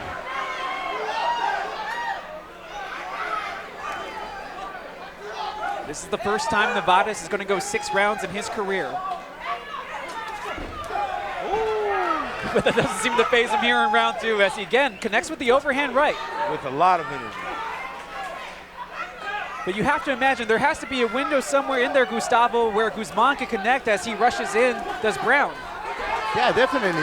The opportunity's there, just like right there. He connected with a good right. And that one rocked him. It's on now. Yeah, I think all the respect that they had, it's gone. It's out the window, and now they're trading, man. Yeah, the gentleman stuff is gone. It's a fight now, folks. You hear the cries of Esso from the corner of Guzman. He is looking crisp here in round 2. Yeah, because he's putting something behind those jabs. Less than 10 remaining as Guzman looks to finish off the round with a flurry. And he's able to do just that. I imagine it makes it very hard to score. Yeah, that one was very hard, but I will give it to Guzman. I think they traded a lot, but I think the cleaner punches, the ones that connected, were definitely from Guzman. Are you surprised, Bankreaux, that both of these guys are just eating the punches, those haymakers like that? I'm surprised at everything they got going on right now. I didn't think it was going to go that. And this is only the second round. Yeah. We have, what, 4 more to go? 4 more. We're getting to the halfway point here in round 3. If they're anything like this is about to be a dog fight, what we call it. And Novores knows he's in a fight. He's right here, right next to us in the red corner. He hasn't sat down. But he's not sitting. Yeah. What do you think the issue is here? I think he got hit in the body. I think he got hit in the body because Guzman, he snuck some really good punches in this round, and some of those were to the body, and I think that has a little bit to do with Novores not sitting down. It looks like Novores has been throwing them in bunches, and the other one's been a little strategized. Well, you saw Guzman, he was comfortable on his stool. If you didn't see it, Brown Novores had his leg up on the stool, kind of in that Captain Morgan pose, trying to gain some breath as he looked to have been hurt just a little bit at the end of round 2, but he's still just driving in there. Gassing it.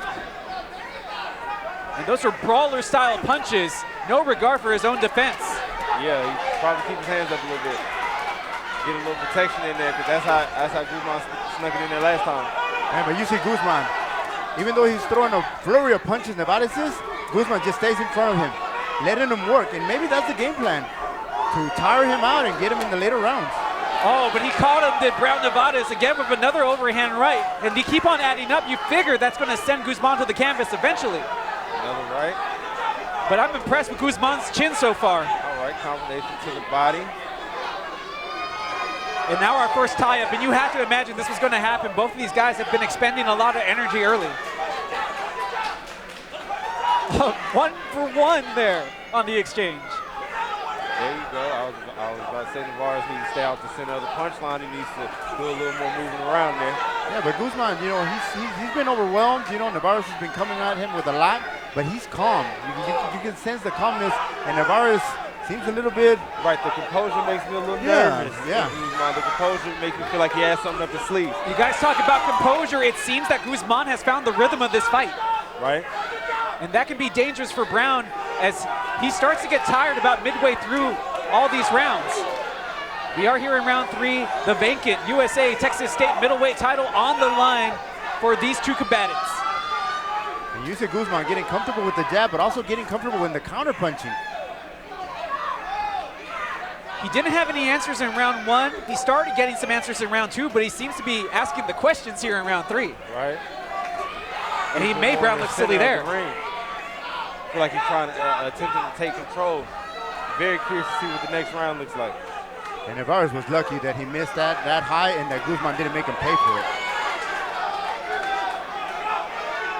You do see the brace on Brown Novores' right knee. You wonder if that's going to play an additional factor to his balance in tonight's fight. I did think about that in the very beginning of the fight. And maybe he's not getting enough power on those right hands, but there was a right hand delivered by Guzman that broke through the guard. Almost made him buckle a little. Yeah, all product of the jab. That jab set it up. Just sniping away, left. Guzman looks like he's getting his confidence up right now. He's starting to move around a little more. Feeling more comfortable on the attack versus just defending. Gustavo, how do you feel about the base right now for Novores? He's like really lunging to get these punches in. And even when stepping back, he's leaving a lot of space in between. Yeah, and he's leaving himself open to a good counter punch. There it is, right there. But then Guzman comes back.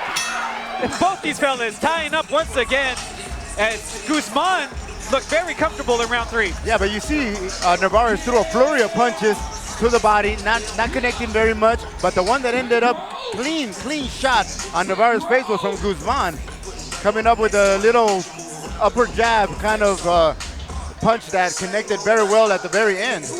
It was kind of like an upper hook as it kind of just went around. It's crazy what it is. Guzman has definitely surprised me. Definitely surprised me this time. Like we said, Bankreaux can be a harsh critic when it comes to the fights. And if he's impressed, you know it's legit. Oh, most definitely.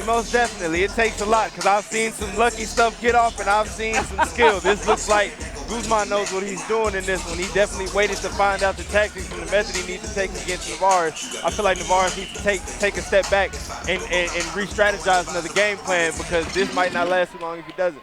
Do we see some blood running down the right eye? It looks to be a little cut, or the left eye rather, on Novores, as his corner is right near us here at ringside. Again, didn't sit there in between the rounds. Round number 4 coming up. I don't think he's a sitter. I think he likes to stand. By the pace of the fight, I don't think he likes to relax at all, as you can tell. And the corner for Guzman's got to be telling him he's got to counter better. Oh, but there was the 1-2 combination for Guzman to answer back, as both of these guys letting the bombs unload. This might be the round we was looking for, fellas. Another long lunge and miss. And like Gustavo pointed out earlier, Guzman not capitalizing on that miss. Yeah, his corner definitely has to tell him, you've got to capitalize on counter punching. Oh! And right there he did. He took 3 to give him a good one. It only takes a really good one to send your opponent to the canvas sometimes. But Brown showing some tremendous heart as he continues to battle on. This fight was his to begin, but now he's kind of on the back end as he delivers a backhand shot with the right hand. That overhand right is dangerous. If Guzman does not figure out how to get away from that, that might be the end of him too. But Bankreaux, the scary thing is it doesn't seem to be phasing him. Right, it looks like he's taking him. I was just gonna say that, he just walked right through it. They look real nice, but it doesn't look like it's really doing what we think. You ever seen Terminator 2 when the guy just keeps on chasing him? And that's what it looks like, just walking through stuff. The Mike Myers stagger about him. He just walks very slow, but he's creeping and getting there. You can hear the music that dun, dun, dun, dun, dun, dun, in the background because he just keeps coming at you.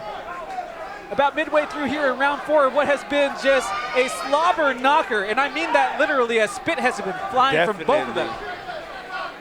Definitely. Good thing I'm vaccinated. Definitely so. Gonna have to get this jacket dry cleaned at the end of this fight.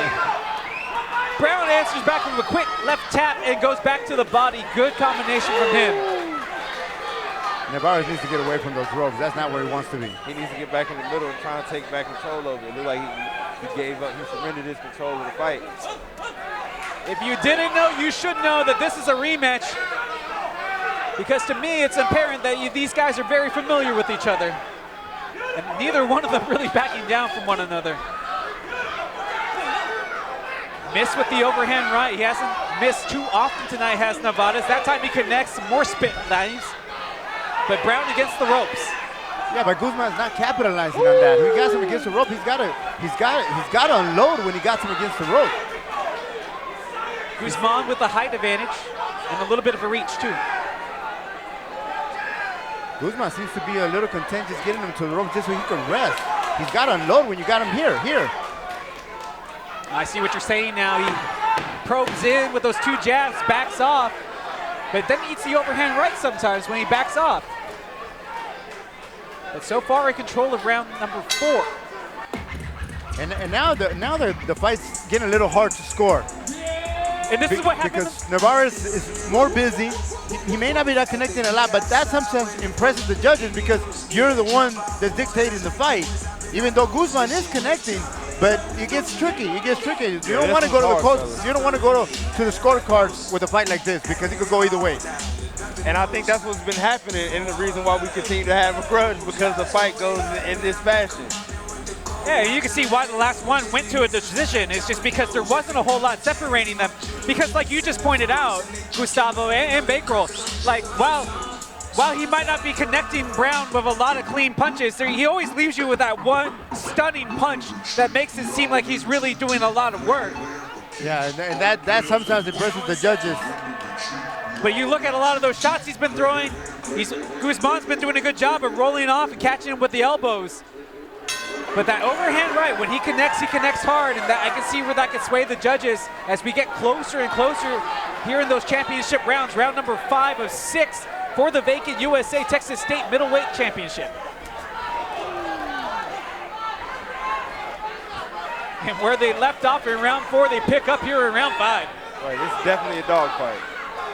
Yeah, I think Guzman has to understand now that factor of him not, having trouble with the weight and that he might get tired in the later rounds, I don't think that's happening in Novores' game. But Novores is also dealing with a little bit of a cut around his left eye area. You wonder if Guzman's going to be able to take advantage of that, as Brown has kind of pawed at that cut throughout the last round and the start of this round. Yeah, it's definitely bothered him, no doubt about it. And nobody likes getting hit in the mouth, as Novores is taking a bunch of punches here. Seems like he's trying to take control of the fight here in this round. He doesn't want to leave it up to a questionable decision. And I'm pretty sure that's what his corner told him. You got to be busier. And let me ask both of y'all, you know this is Austin versus San Antonio. That's a slip. That's a slip. No knockdown. No knockdown, just a slip. But, Austin versus San Antonio, the I-35 rivalry. Guzman, the out-of-town fighter. You know how it goes when it goes to the fighter fighting in his hometown, when it goes to decision. That has to be in the back of Guzman's mind. Oh, definitely. And it's a championship fight. I mean, it's a championship fight. You got to take the championship. And with that being understood, you got to throw that into the equation, meaning that you got to stand out a little bit more, so you got to do a little more. That should be a conversation his corner should have with him. Yeah, because he connected right there with his left, but he should have jumped on him just a couple of more punches, would look a little bit more impressive. Nice Floyd Mayweather-style evasion move there with the straight right. Oh, and that right has some power, but Guzman slipped at the moment that he threw it. He connected, but he just didn't have that dynamite at the end because his feet weren't set right. He didn't have his foot. Final minute of the round here in round 5. As both of these guys just not letting up as Guzman there as he connects with a flurry of uppercuts. And they both have that look like, man, I'm hitting you with everything I got, and you're still coming. But they're both looking at each other like that. But we're seeing it right before our very eyes, fellas. They're taking each other to another level. I bet you they didn't know they could be this strong. But here they are, continuing to write another chapter of greatness. It's a battle of wills from now on. Right here, this is what the heart of a champion, that's where the phrase comes from. You got to show it right here if you got it. Title gold on the line, another right hand from Novores, but he's rocked now. Both hands are carrying low. Lots of movement from Guzman as Novores survives the round at the end. And fellas, one more round to go in what has been a true slobber knocker between Raymond Guzman and the living legend, Brown Novores. Man, right now I got Guzman by a hair. By a hair? By a hair. Like, I are mean, we talking it's about one of my pretty long hairs on my head or by one of the short hairs on my chin? The one of the short hairs on your chin. Okay. Yeah, Most definitely a chin hair. Everybody sees it differently. And I think Guzman, if that round was somewhat even, I think Guzman, the flurry at the end, took it for him. Gave it to Guzman, no doubt about it. He did get a lot more active towards the end of that round. That kind of made me think he's not out of gas. And this last round might be exactly what we need to not even have a questionable ending here.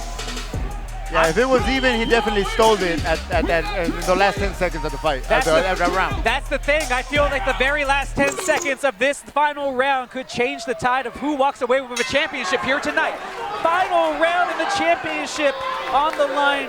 The vacant USA Texas State middleweight title between Raymond Guzman in the blue and white and the living legend Brown Novores in the gladiator gold.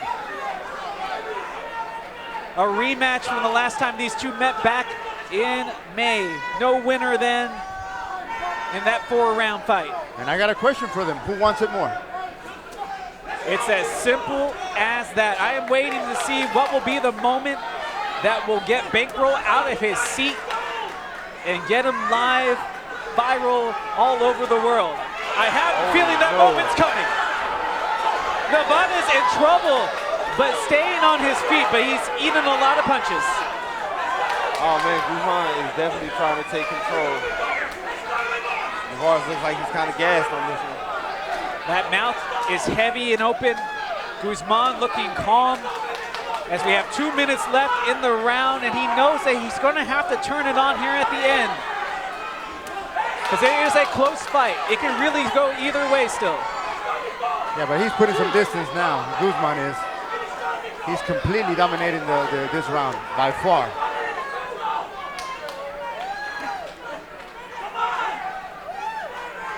Right in front of us now, ringside. Nevada is trying to keep Guzman honest with the left hand. That overhand right has missed more and more as the fight progressed for Novores.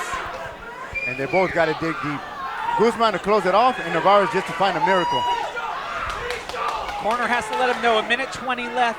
Guzman right now. Yeah, Novores definitely needs a miracle right now at this time. He's had some luck with the overhand right. Does he have one more left in the tank? Because right now, Guzman's the one that has the power. But you hear this crowd, man. I love the way this one feels. Yeah, they're trying to just give him some motivation for Novores to make a comeback here. Smart tie-up to just kind of regain his bearings, even for a split second. Guzman saying, bring it! And the crowd's not loving it. Guzman went on his God walk after the last fight. He said he was going to retire if he lost. Sometimes the universe lines up in mysterious ways as that decision is what spurred him on to take the rematch. And he might come away with his first ever title. Well, he's making a statement tonight, no doubt about it.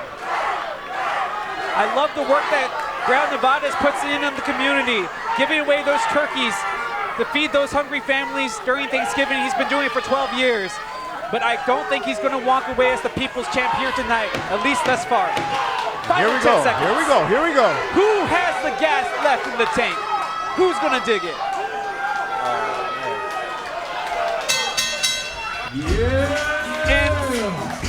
In this rematch, ever so fitting, it goes the distance yet again between the living legend Brown Novores from San Antonio and Raymond Guzman from Austin, Texas. Man, kind of reminded me of the Barrera Morales kind of rounds. All 6 rounds were toe-to-toe.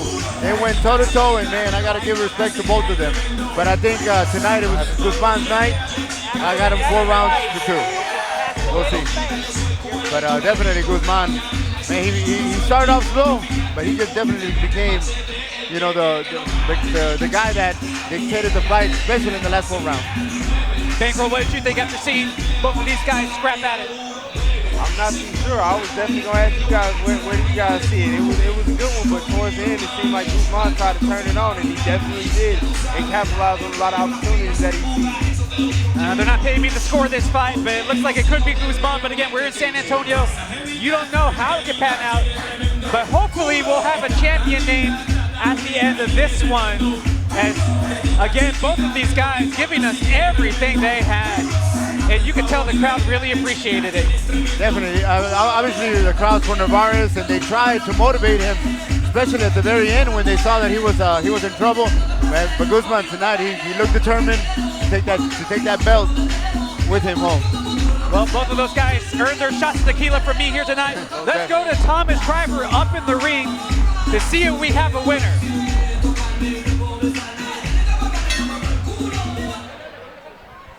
Ladies and gentlemen, after 6 rounds of boxing, we go to the judges' scorecards.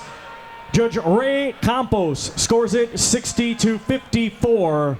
And both judges, Joseph Calvi and Joel Elizondo, they're in agreement. They score it the same, 58-56, all in favor of your winner by unanimous decision. And now the USA Texas State middleweight champion, Raymond Guzman. Well, my friends, I can't say that I'm too surprised, but I mean, Brown really had a really nice start to this fight, but Guzman just doing that much better at the end to really walk away with this one. And I guess the game plan worked for Guzman. He waited for the last round, taking into consideration that Novores had a little bit of trouble making weight, and he showed at the end. I think especially in the last 2 rounds, but especially in the last round, because Guzman won that round by far. Making history, Guzman, the first title fight to be won right here inside the Davies Event Center. How are you feeling right now? I feel great, man. All glory to God, man. All glory to God. That's all I can say. Thanks my team. Thank my family for coming out. Thank for Davies for having me. Brown Novores, man, he's a fucking warrior, man. Y'all see it. He gave it his all, man, just like I did. I know that's what it was gonna take. Everybody wants to know what's next for Guzman in the future. I'm gonna take a week off, and whatever my advisor on it wants to do, that's what we do. Yes, sir. San Antonio, make some noise for the first title winner, Guzman. Thank you for having me, San Antonio. Let's first welcome to the ring, fighting tonight out of the blue corner, Sharon, the Dream Catcher, Spain.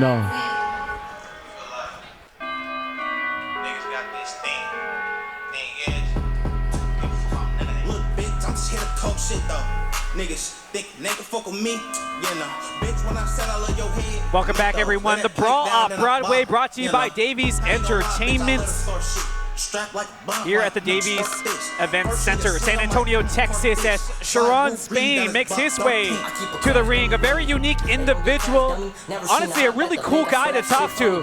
Very reserved as a fighter. The way that I saw him approach this fight, I'm not sure how much sense it's going to make to other people, but if you ever played the video game Street Fighter, it reminds me of the main character, Ryu, where he's just testing himself against the best, and that's what it really is for him. What can he do against the best competition? And it's more of a fight within himself than it is against anything else. Yeah, you just described the competitor. Yeah. And now let's welcome to the ring, fighting tonight out of the red corner, Heidel, el increíble Castaneda. But this man, el increíble, coming out for his first fight in a long time as he makes his way into the ring.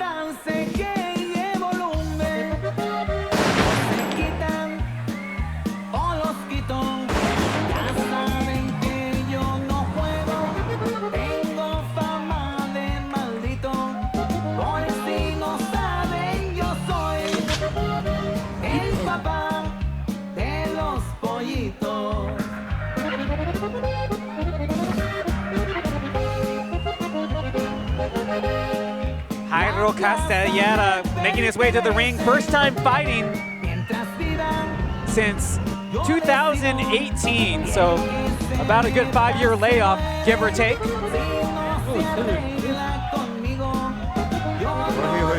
he'll definitely get a challenge from Spain to shake up that rust really early. And Spain, he needs to capitalize on that, knowing that his opponent may be a little rusty. That's something that can work in your favor early in the fight.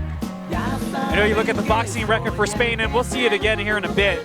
Maybe not the most impressive, but he is one of those fighters that is trained both in boxing and in MMA. It didn't work out for the opener on our card in Landon as he was knocked out by Jeffrey Stern, but we'll see if it works for this dual boxing and MMA fighting threat in Sharon, Spain. Let's throw it up to Thomas Trieber for our fighters' introductions. Ladies and gentlemen, this bout is scheduled for 6 rounds in the middleweight division. Brought to you by Davies Entertainment, along with Davies Med Clinic, the future of mobile medicine. Printed, your digital printing and vinyl wrap solution. Our referee in charge, third man to the ring, will be Anthony De Los Santos. Introducing to you first, fighting tonight out of the blue corner. He's wearing black with white and weighed in at 151.5 pounds. Coming to us from Yakima, Washington, he is a veteran of 21 professional bouts. Ladies and gentlemen, please welcome Sharon, the Dream Catcher, Spain. His opponent across the ring, fighting tonight out of the red corner. He comes to the ring wearing white with gold and weighed in at 154 pounds. His professional record, 10 wins, just 2 defeats. 3 of his 10 wins come by way of knockout. Ladies and gentlemen, from right here, San Antonio, Texas, here is Heidel, El Increíble Castaneda. Well, Gustavo, you can clearly hear who the hometown is in favor of here in San Antonio behind Castaneda. Well, you see that flag walking around here. People love it. So he's definitely got that hometown crowd behind him. But Spain's, he looked like he's game. He didn't want to look at him till it was time to turn around and face his opponent. Castaneda can definitely not take him for granted. The boss, Marcos RESENDEZ, leaving the seat.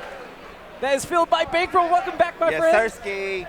Glad to have you along for the ride again. Glad to be back. Glad to be back, fellas. I'm very ecstatic for this, man. The opposing corner came out very, very energetic today, so I'm excited to see what he has. It was a little showmanship himself. Felt like he had a single coming. Oh, yeah, definitely so, my man.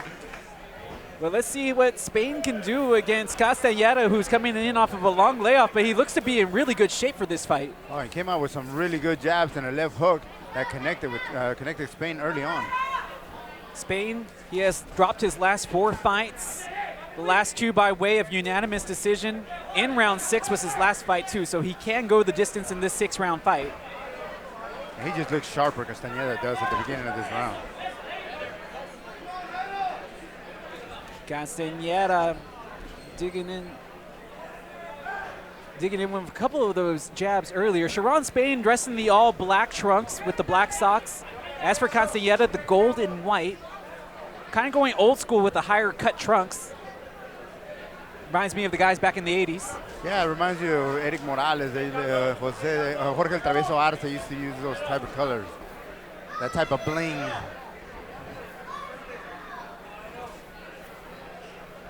You know, anything to catch the eyes of the judges. But most importantly, it's landing punches cleanly and effectively. Spain, I don't know if you can see it, but on his right ribcage, he has MMA tattooed on his body. He is a dual fighter, both boxing and MMA. Okay. He has experience fighting for Strikeforce, so he knows what it is. And you can kind of tell by his stance, seeing how he keeps his hands kind of low. And the corner for Castaneda asking him to control the middle of the ring, and he's doing that. Spain did note in the interview yesterday that his MMA background would give him a little bit different of a style here boxing. Definitely. His stance is different. The way he tries to control the ring is different. And Spain's got to be careful with that right. He already got connected about 3 times with it. About 40 seconds left here in round 1. Nice exchange there by both. In the corner, Spain Castaneda, you need to work with that right. Look how low he has that left guard. Spain does. We had it low, but brought it up back up top very quickly. Spain being a little elusive here. Very elusive. Nice. I like the uppercut he just did. Wasn't scared to throw it and connected well. He threw that with confidence. You don't see that a lot. Final 10 seconds of round number 1.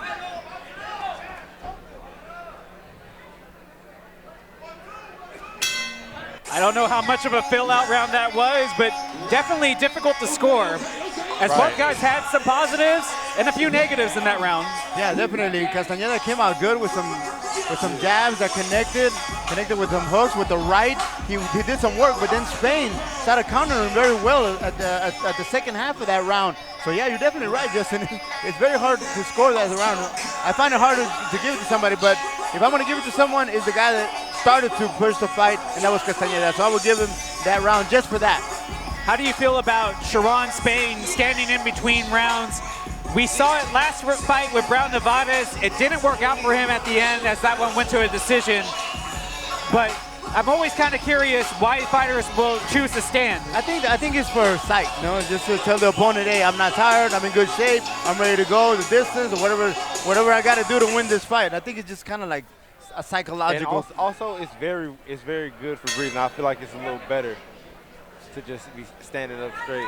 You do bring up a good point there, Bankreaux. Sometimes that guard can kind of go into your stomach and kind of cut off the breathing, make it a little hard to catch your breath in between rounds. We'll see if it pays off for Spain here in round number 2. As both guys, again, it was very difficult to score round 1. Spain connecting up top and down low there. It's just that Spain defensively is giving Castaneda different looks, and I think it's making it hard for Castaneda to operate. I think that's the MMA techniques that he's been trained with, because it's definitely a different stance. It's throwing me for a loop, but it's successful. It looks a little successful. It looks like he's doing something. He's learning the way that Soull fights. Because now I think that guard that holding it low, I think it's like a lure to invite Castaneda to come in, then so he can counter.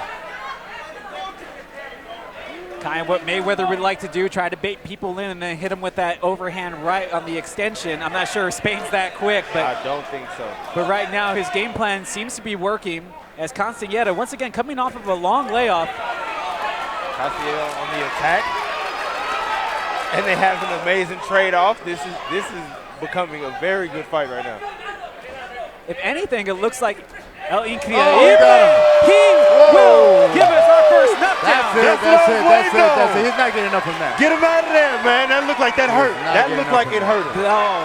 It looked like it hurt him. I don't think he's getting up from that. Bankreaux, not only did it hurt him, I felt that all the way over here. I still feel that right now. And you can see Spain saying it was low. His corner trying to say that it was low. And that's how they're going to score it, it seems. And that is the case. Which corner is a low? That's not a But I saw knockdown, him counting. He was counting. Los counted. Santos was counting. I mean, you see a complete stoppage to this fight. There's no count going on right now. I thought But I saw. he was counting. He was counting. Well, what is boxing without a little bit of controversy? But now he's it looked like he said punch he's good. saying it's a low blow. So. Hey, we were all trying to figure out exactly what happened, as well as the crowd here in San Antonio, Texas. But again, it's boxing. Things happen quickly. If you blink, you can miss it. And from our angle, we really didn't get to Yeah, we really didn't get to see from our angle because Spain was against the ropes with his back towards us. I definitely need a replay or something. But fellas, I think we all been hit there at least once in our lives. It's hard to fake it, and Castaneda is not faking on those punches. Man, he putting it on him. Spain has better defend himself. Spain. He has got to defend himself a little bit more better than that. I think that woke him up. He did it. It woke me up. I like that. I like that. This is what we was waiting for, fellas. And that body. Oh, the 2 shots to the body, The very hard. body. And he just continues to pile on those shots to the body. Spain, his knees buckles again. I don't know how he's standing up. Oh. And Spain goes down. That's it. There's the count. Yes, sir. Gets the 4. It's not over yet. The music's playing, but it's not over.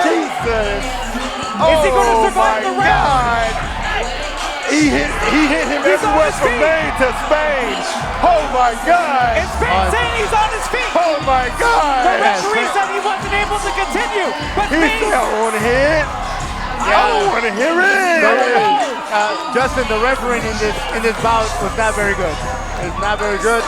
It created a lot of controversy, and we're going to hear about it because you're right. While you were narrating, everybody was like, "That's it, it's over," but it wasn't over. He was counting. He got up, and that's why Spain. Yeah, that's why Spain right now is so upset because he got up before the count. Yeah, and I mean, I never want to see anybody put a hand on an official, but you saw him tapping and saying, "Hey, man, I'm still on my feet." That was very close. You can see the aggravation. I know. I mean, it's controversial, but at the end of the day, I think it's the right call. I mean, Spain was the right call. Spain was going to keep getting hurt. I feel like it was getting out of hand. But it wasn't done right. It was not done right. He was definitely in trouble, but it looked like he survived enough to at least get one more round out of this because he answered the call. And I don't know, we're going to have to go back and see a replay of this once the guys put everything together. But I'm not too sure about it, but we clearly know what the answer is going to be. But it all started with that first knockdown. What we thought was a knockdown turned out to be a low blow. turned out to be a low blow. But I saw the Los Santos start to count. So he at first he didn't judge it as a low blow, and then later on he gave the signal to the judges that it was a low blow. So yeah, I think that doubt definitely. All I can tell you is that Spain is irate, rightfully so. But Heidel Castaneda told me he lost to Richard Hicks last time out. Richard Hicks is a good fighter. But he's calling him out. He wants a rematch with Hicks. I think his performance tonight might get him that rematch. Definitely. I mean, the way he went to the body, and we have, Spain come and congratulate Castaneda after that. I mean, Castaneda has to do what he has to do. That was good sportsmanship. They kept it very gentlemanlike. Even though Spain, I believe, doesn't agree with the decision, he still kept it very professional. Well, we saw how it happened. Let's go to Thomas Trieber for the official word. Ladies and gentlemen, here is the official time. 2 minutes 37 seconds of round number 2. Our referee in charge, Anthony De Los Santos, waves off the contest. Therefore, your winner by way of technical knockout from San Antonio, Texas, Heidel El Increíble Castaneda. And right before the second knockdown, the 2 body shots that Spain took, man, I don't know how he stood up. I don't know how he kept standing. And then he eventually goes down. I mean, I'm surprised that he got up. And I think by the way he went down, and everybody saw just how hard he got hit right before the knockdown. That's when everybody thought it was over. But man, he got up. Yeah, because he got rocked, but he got back to he saw his knees buckle, but he got back to his feet. Now the one thing that I question is that he couldn't straighten his legs, and maybe that's what the ref saw. And that's definitely what he looked at, because I saw that too, but I still felt like pride would have kept him to continue to fight. But in situations like that, you can get into a situation where you hurt yourself. Yeah. So it's probably good that the ref called it where he called it, but still, I would have liked to see a little more of that. That was a very good fight. Yeah. Very good fight. Yes, right here, Brawl Off Broadway, Davies Entertainment. What an incredible victory for you. How did you feel right there, Heidel Castaneda, con ese pelea ahorita, man? Wow, amazing, bro. Oh, man, I felt good. It was good to finally come back, man. I took a 2-year layoff. Feels good to be back training, and it was nice to showcase my talent tonight once again. Man, and get that KO, right? Oh, yeah. I mean, the KO comes on its own. I know not to go looking for it, but, I mean, when you find somebody hurt, you got to attack. I'm like a shark. I see blood. I want to get it. Start eating, right? All right. Yeah, time to eat, man. So, talking about time to eat, what's on the platter for coming up, man? Man, honestly, whatever Cam wants to throw me on, man, I'm here. I'm here for good. You're ready to go, right? I'll be back in the gym Tuesday. I'm ready. How about for the Texas Strip? Let's go. Anything comes, I'm ready for it. There we go. Heidel Castaneda, muchísimas gracias. Un aplauso, un grito, raza. Otra vez. Davies Entertainment, Brawl Off Broadway. Let's go. Brawl Off Broadway continues. Let's first welcome to the ring, fighting tonight out of the blue corner, Roberto Diez Almazan.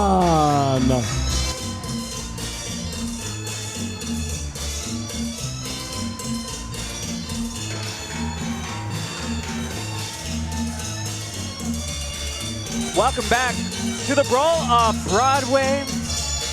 The Smash Justin Simmons alongside what are now my good friends, Gustavo, Rangel, and Bankreaux will apparently come back at some point. But as we see the entrance of R10, Roberto Almazan, who is coming into this vacant USA Texas State super featherweight fight off of a win in his last time. And now let's welcome to the ring, fighting tonight out of the red corner, Floyd Kid Austin Schofield.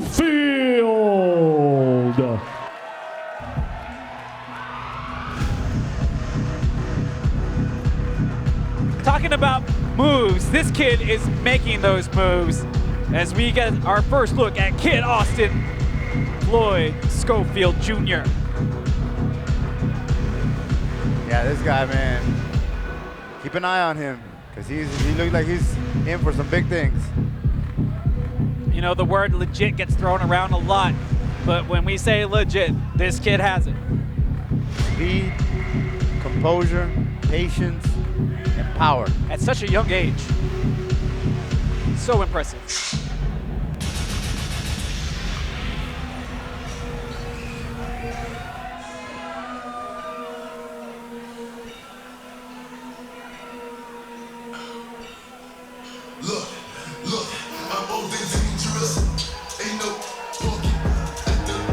And this crowd on their feet for Kid Austin Floyd Schofield.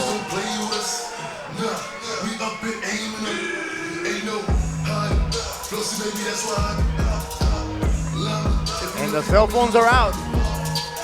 The cell phones are out.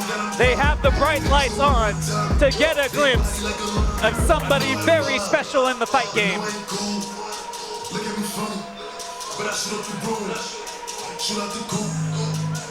There are lots of diamonds out there in the world of boxing, but very few shine as bright as this kid. He's got that swagger, man. He's got that swagger in the ring. Well, we were talking about that social media game. He's got that too. Thomas Trieber is going to tell us all about our combatants for this vacant title fight.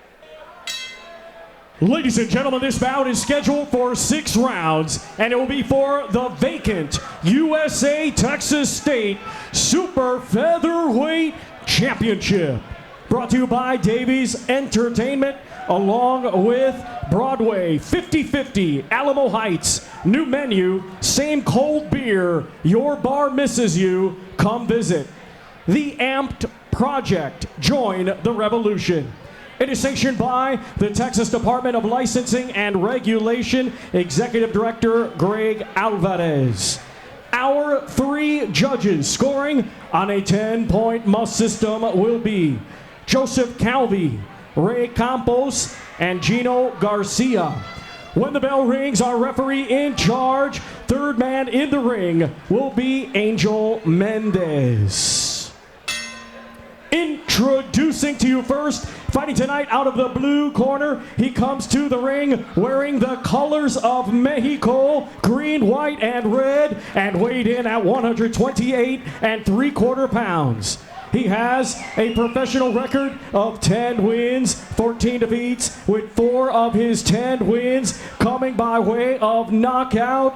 Ladies and gentlemen, damas y caballeros, de Matamoros, Tamaulipas, Mexico, presentando Roberto R10 Almazan.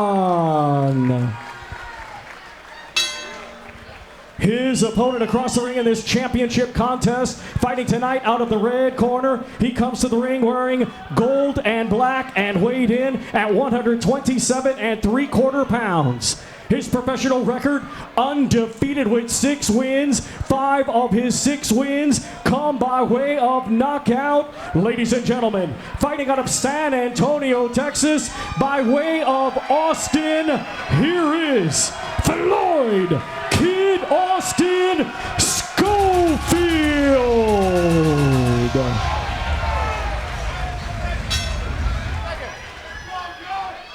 Gentlemen, you were given the instructions how to dressing room, protect yourself at all times, obey my commands at all times. Caballeros, se le dieron las instrucciones en el camerino. Earlier, Sigan los Gustavo, comandos, this protéjanse a crowd todo momento. really Cuidado con las electric cabezas. for this young Touch them up. fighter Good luck. in Floyd Schofield. A lot of promise has been shown by him thus far. Tonight is another step to becoming one of the greats in this game as he looks to write another chapter in his book of greatness here against Roberto Amazon. And does Kid Austin have power? Just look at his record. You'll get your answer for that question. 6-0 with those 5 KOs. But for the very first time in his career, he had to go the distance last time. Went round 6 with that unanimous decision win over Daryl Hayes. And goes to work immediately.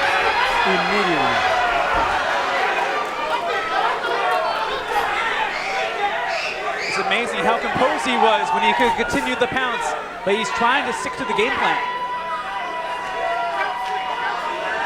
You mentioned it earlier, Diaz from Matamoros playing that music that got the crowd into it. He's going to need each and every one of those members from Matamoros to back him here in this fight. Yeah, he does not want to be right here in this corner because he's going to be subjected to this. No, it's right in front of us. We have the best view in the house, and they're going to say that was a knockdown. Our first knockdown of the night, and it probably didn't come in the most spectacular way, but it was effective nonetheless. A squat knockdown, is that what that's called? Because that's how he did, he squatted. I think he might have put his knuckles to the canvas, and that would count as a knockdown, but our first knockdown officially happened thanks to the hands of Floyd Schofield. Kid Austin once again hits him against the rope with the left and the right in front of us, as Austin continues to smother Amazon. And he's going to work with that left hook. That's got knockout power, dynamite all over it. You hear it from here. It's like a firecracker every time he delivers it.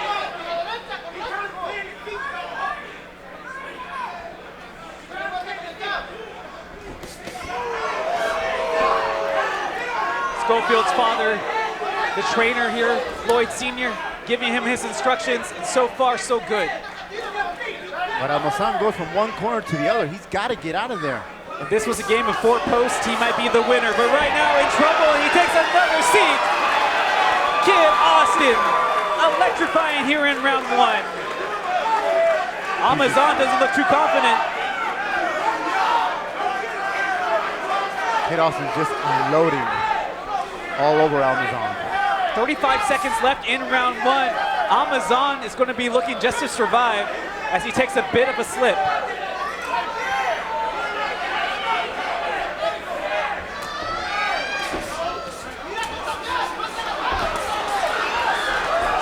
And what a ferocious attack here by Kid Austin. There is no breathing room for Amazon as he flails his arms, looking for some space. Amazon is just even afraid to open up because he knows if he tries to punch, he's going to receive 2-3 punches coming in. He's just so fast, Kid Austin is. And you can see that Amazon respecting the reflexes of Kid Austin, Floyd Schofield. So that was a very impressive showing here in round 1 for the young fighter. Let's take a look at the tail of the tape real fast. Gustavo, again, we mentioned those 6 wins, 5 by way of KO. Roberto Amazon, a veteran of the ring. He has had 4 knockouts, but you see his record, more L's than W's. You see Amazon's shoulders, his back, completely red, like he got stung by 100 bees. And that's what it looked like. That attack from Kid Austin on Amazon was just that, just bees all over the place. Gustavo, I felt awful for Amazon because I don't know what you do in that situation because they're coming from all angles. You can only block so many parts at a time, but Schofield delivers more punches than you are able to block.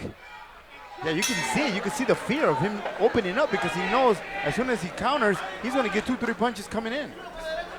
And not only that, but you have to respect each and every flinch that Kid Austin's going to throw at you because you don't know what's real and what's going to be a feint. But these are all real punches as Amazon, he has dropped a couple of times to one knee. And Kid Austin tells him, come on, let's fight. Don't just stand there and take my punches, come on.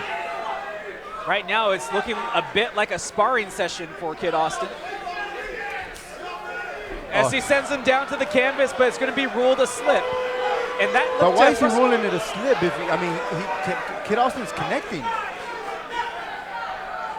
Maybe we can find out from the referee after the fight, but a couple of questionable calls in the fight before that.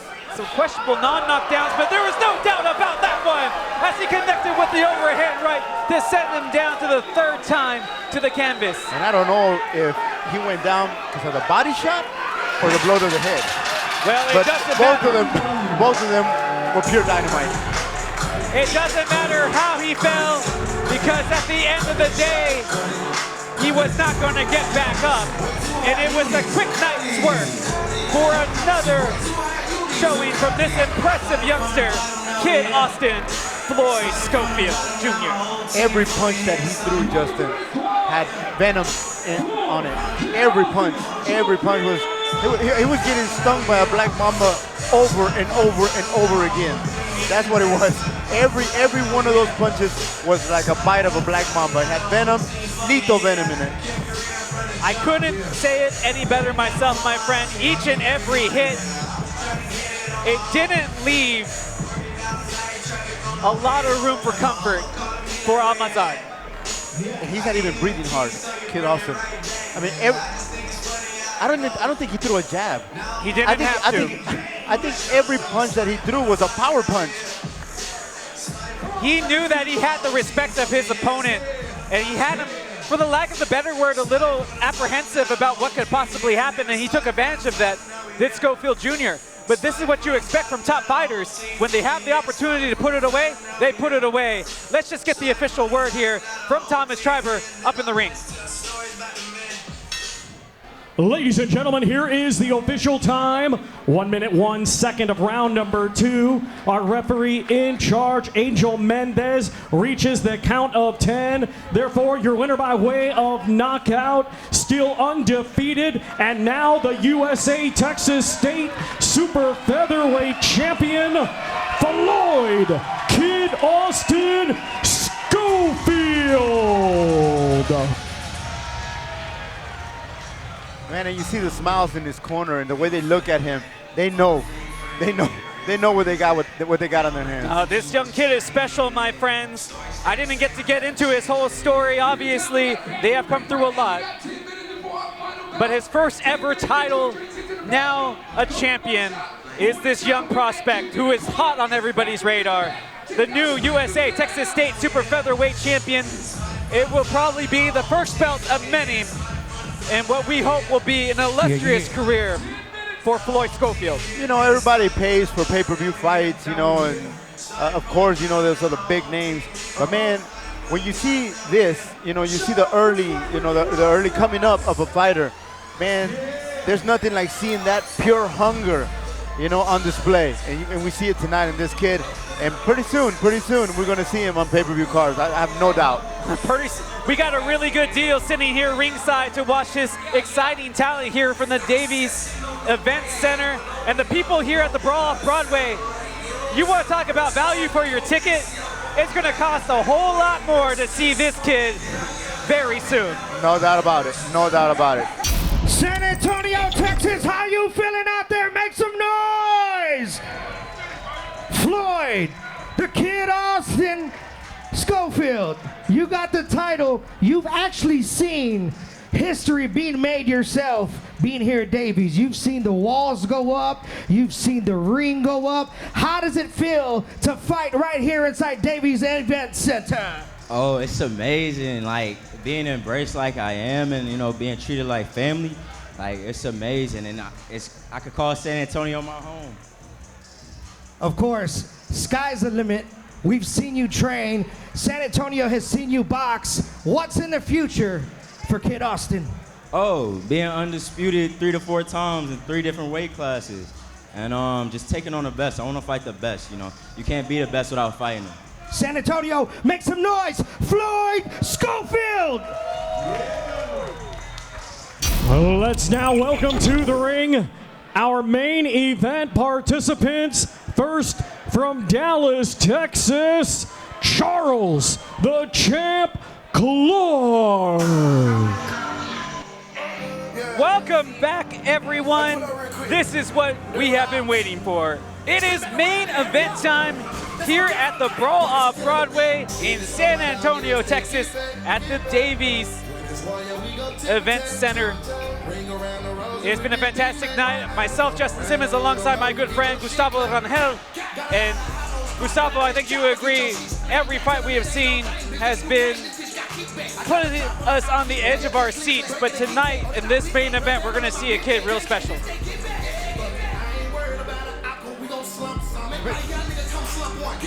It's been very entertaining, Justin, the whole night. And I think we've just been getting like a layer and a layer and a layer to this beautiful cake. And this is the cherry on top of it. And it's a cake that definitely needs to be devoured by the Davis promotion people. And now let's welcome to the ring from San Antonio, Texas, Henry World Star Arredondo. I did mention that earlier as World Star with this hometown crowd firmly behind him. But yes, a big shout out to everyone here under the Davies Entertainment banner. I know they work in a lot of other things, Cruz and Kitchens, you know, Davies Transport, but the way that they built this arena to be ready for tonight and to put on such a show where everybody fully engaged the entire night. You won't see anything like that here in the state of Texas, and may I say, in other parts of the nation. No, definitely. Just the atmosphere, the energy from the beginning, from the first bout up until now, it's been just pure adrenaline. You can feel it throughout the whole venue. Yeah. By the way, this venue is amazing. Yeah, it's amazing. It is beautiful. Just I couldn't imagine that boxing could come back this way, you know, since it had been on a little bit of a decline, but now that it's back on the up and up, it's people like Davies, Cameron Davies, and Marco RESENDEZ, and everybody associated with Davies Entertainment, Iggy, everybody that put in the work to make this show go on, to give us such a special event here tonight. And I think tonight it's a sellout crowd. And if you would sell tickets outside for the next event, it would sell out because everybody would want to come back to this. You know, they're always searching for a bigger venue. They might be able to fill it with their next card because if it's anything like this one, it'll be well worth the money. And we still have this to go. We still have this to go. We still have the main event. Young Henry Arredondo going by World Star. You hear the crowd yelling World Star. We'll get into the reason why. But man, oh man. You're looking for some leather to fly. You're looking for a scrap. You come to the right place. Representing Southwest High School here in San Antonio. Man, his story is amazing. And he's got a lot of chapters to write. That book is going to have a lot of pages if he continues on the path that he is on. Let's get to our final introductions of the night here in the main event. Let's give it to Thomas Trieber. Ladies and gentlemen, it is now time for our featured bout. It is scheduled for 6 rounds in the super featherweight division. Brought to you by Davies Entertainment along with Cruising Kitchens, the future of mobile vending. It is sanctioned by the Texas Department of Licensing and Regulation, Executive Director Greg Alvarez. Our 3 judges scoring on a 10-point must system will be Joseph Calvi, Ray Campos, and Joel Elizondo. When the bell rings, our referee in charge, 3rd man in the ring, will be Angel Mendez. And now, ladies and gentlemen, the time has arrived. From the Davies Event Center here in San Antonio, Texas, this is our main event of the evening.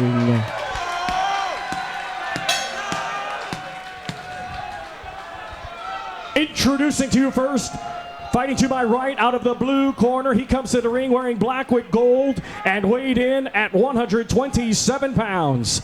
Coming to us from Dallas, Texas, he brings a professional record consisting of 3 wins, 7 defeats, 1 draw. 1 of his 3 wins comes by way of knockout. Ladies and gentlemen, please welcome Charles the Champ Clark.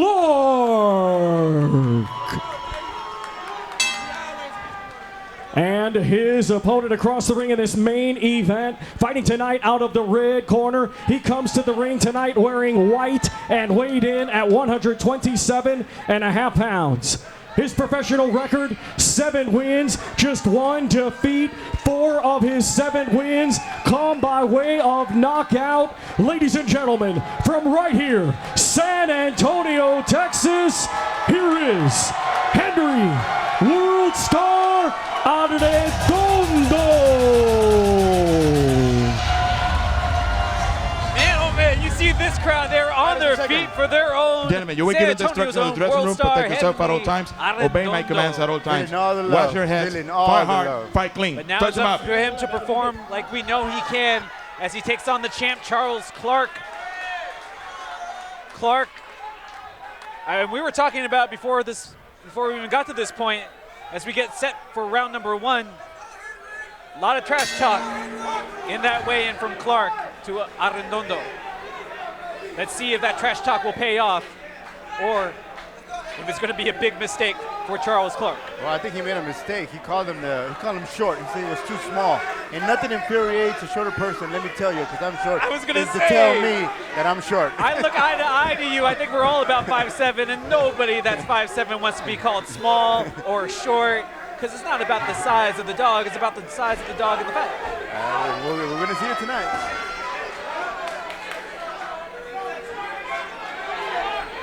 Arredondo in the all white with the faux fur on the sides and the bling on the front and the back of his trunks. Clark with the metallic green and black gladiator style trunks.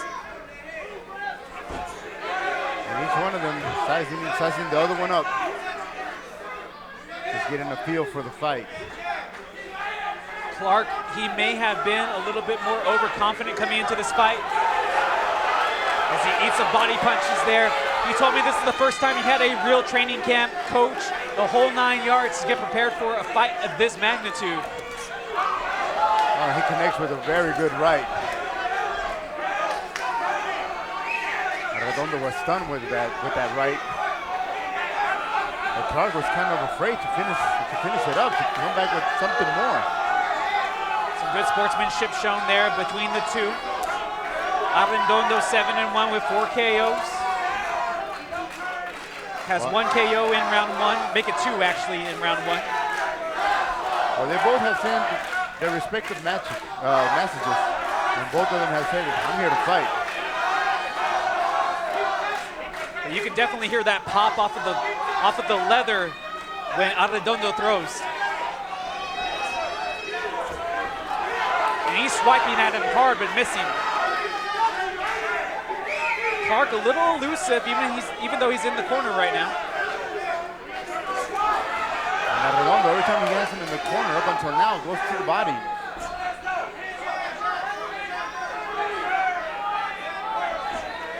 Just about 40 seconds remain here in round number 1 of our main event from the Brawl Off Broadway in San Antonio, Texas, from the Davies Event Center. You can tell at the beginning, Arredondo is having some trouble with the length, the reach of Clark. He's having a hard time getting that distance. Clark just a tad taller. His reach not that much further than Arredondo's, but he has been more effective so far. Well, you see, right there, he's just keeping Arredondo at a good distance. Oh, and he catches him with a good right. Frantic pace to get us started here in round 1, especially towards the end. And I think you will admit, and I think the fans would agree too, a really good round for Charles Clark, all things considered here in round 1. Yeah, and I think connecting with that right at the end of that first round, I think that gave him the round. I think he stole the round with that punch, because it was pretty even up until then. But he closed it very well with that right hand. He connected.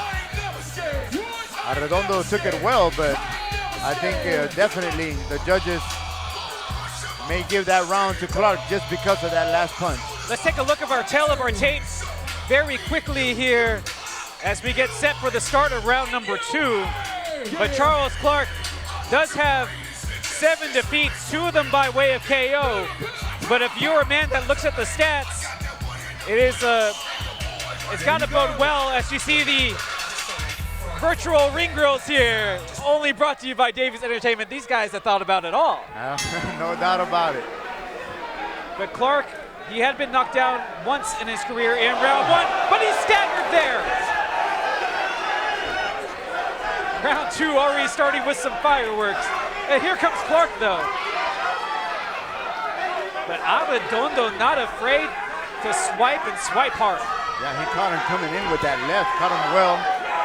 But Clark bounced right back. There's a look in Clark's eye, this determination that yesterday's trash talking wasn't a fluke. He's really here to show up and to show out. And I think Arredondo's corner definitely let him know that that wasn't a great round for him. That he's got to be busier, he's got to be more aggressive. And he's looking to bounce back after that weird reversal decision that he faced against Eros Correa in his last time out back in 2020 in November. Part of that PVC card at Staples Center. And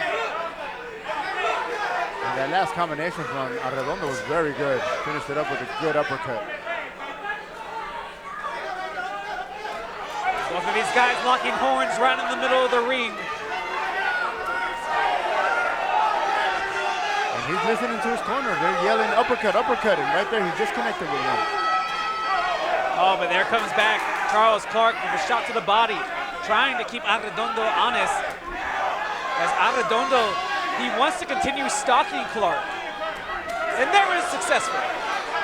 Yeah, and Clark kind of lures him into the corner, invites him to come in, invites him to unload so he can counter. I think it's safe to say that Clark will be very comfortable as a counter puncher, as he has shown so far here in the first 2 rounds. And those tie-ups, we all know it, they can be frustrating.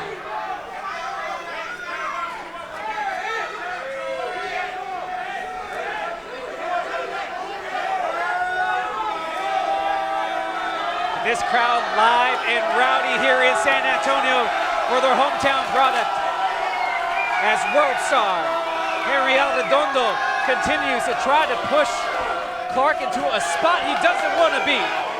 He connected with a good left hook and that one in.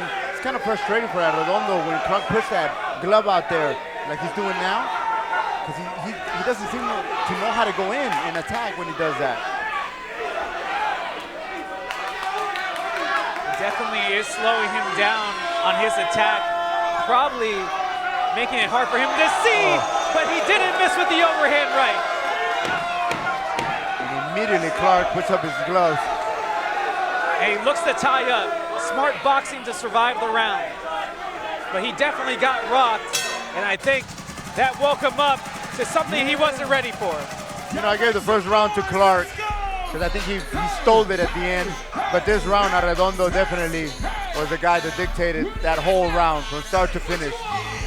Just basically the pace really doing it for you. Yeah, connecting with everything. Body shots, those overhand rights, really did a lot of damage and caught him with the left hook right here, right by us, by the red corner. So definitely Clark in trouble in that round. He needs to go back. He needs to go back and keeping Arredondo at a distance. Yeah, that's a great point.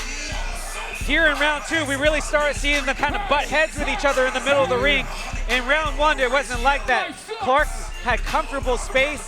He had that extra step that he could give or take, and he was landing those long-range shots with ease and getting out of the way of danger. Yeah, but Arredondo found the distance. Let's go. Arredondo had 3 straight knockouts before his no contest, which was originally a round 8 unanimous decision, was reversed to a no contest against Rafael Morales. But then again, we go back to what happened against Eros Correa. He told me it's fresh on his mind, as that shot was fresh on the face of Charles Clark. And then after connecting on the face, he connects 2 body shots.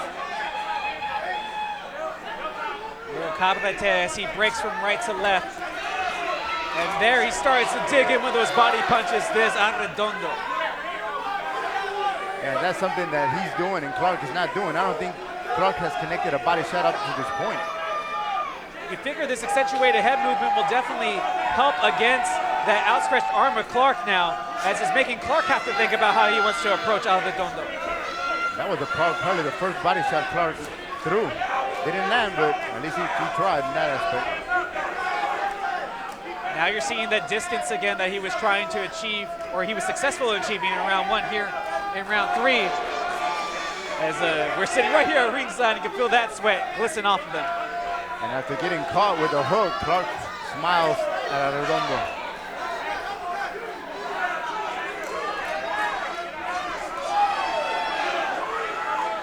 We noted it before in the weigh-in. It was mind games from the very start. Those mind games look to try to continue with Clark.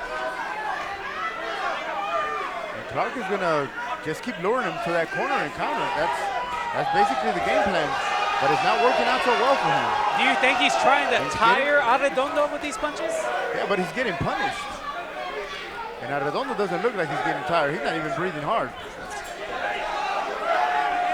So if that's the strategy, it's not a good one. Oh, Arredondo again with the overhand right to Charles Clark. And again, he lands another one flush.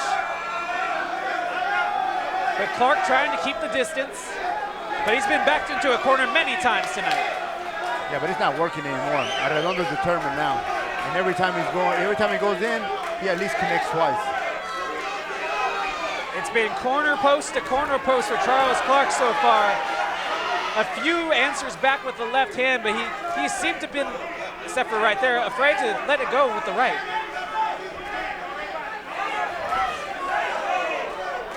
Got a piece of them there as Arredondo lunged in, but World Star definitely the more aggressive of the two fighters. Yeah, and he's putting his punches together, Arredondo is.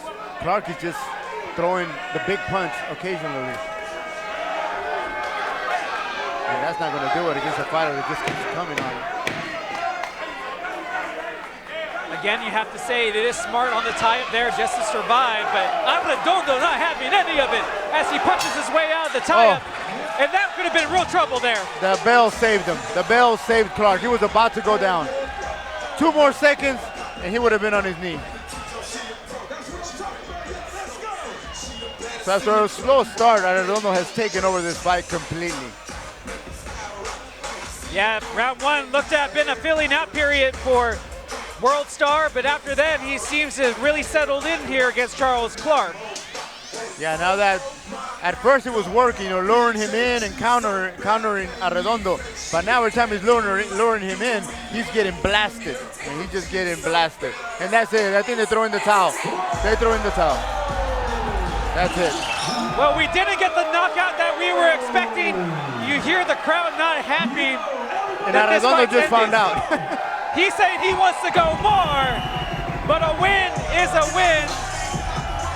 And when you can make a guy say, I quit, then you know that you got something special. Yeah, no. If that bell would have rung 2 seconds later, it would have been a knockdown. And I think that's what happened. I mean, the round finished, but Clark was hurt. He was not gonna come. He was not gonna answer the bell.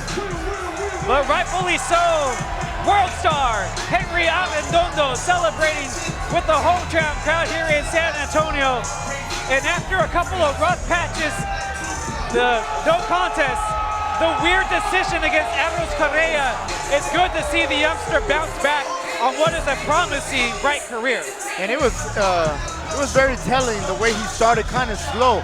But man, once he stepped on the gas, he didn't let go. I mean, once he stepped on the gas, it was over. It was done. Because you could see that the game plan that Clark had completely crumbled against just the will of Arredondo. It was good for 1 round, but the adjustments were made so quickly by Arredondo and his team.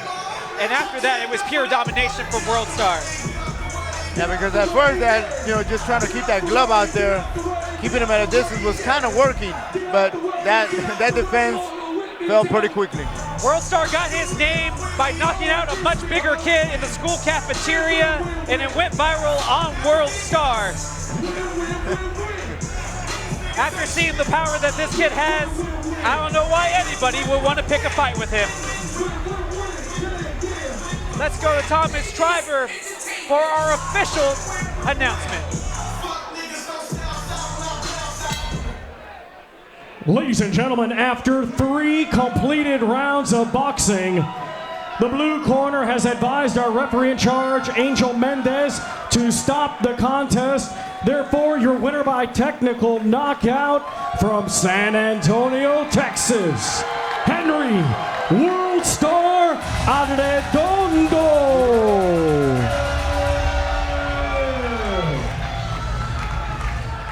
World Star back on the right path in his career. Future looking bright. But we're only hoping that it continues to go on the up from here. But that's going to do it for us here tonight from San Antonio, Texas at the Davies Event Center. It was a terrific night. The crowd, you can see, they love what they have seen this entire evening. I wish Bankreaux would have came back for those last 2 fights. I can only imagine what was going through his mind, but I know a fun time had with him. I hope you all out there enjoyed the 3-man booth, and we hope to have him back real soon. But Gustavo, if you could give me some of your final thoughts on the whole event that we saw here tonight. I think the build-up to this event was amazing. And at one point you could say, oh, they're not going to pull it off.